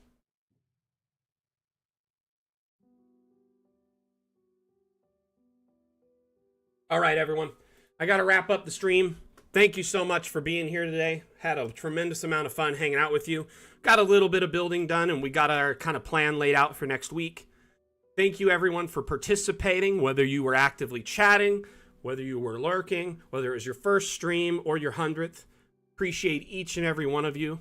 Again, my name is Mac, the community manager for Dungeon Alchemist.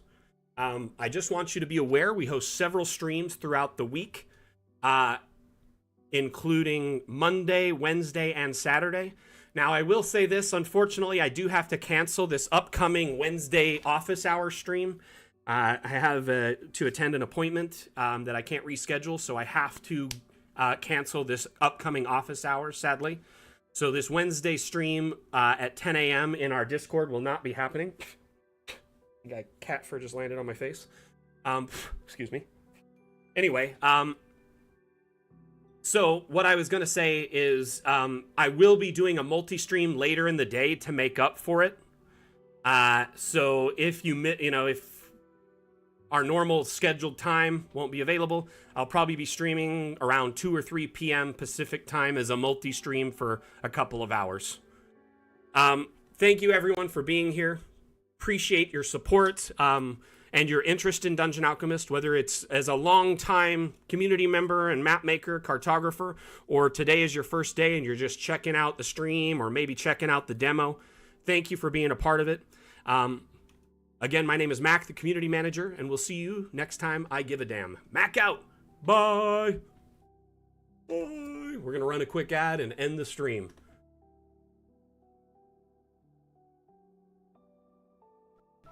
You stand before the long, dark road to the fabled realm of Doyak Ta, and before... What do we see? I don't know, a goblin. I kill him. But before she does, I, Gilliam of Firth, demand to know the goblin's name. Hi, my name is Woblin. Where do you live there, Woblin? I don't think that's relevant. Well, but I, Gilliam of Firth, demand to seek the goblin's abode. Clever. Find family. Kill entire bloodline. I like it. Seriously, we're doing this? Okay, Well, won't be needing that anymore, will I? Ever get caught by your players with your pants down?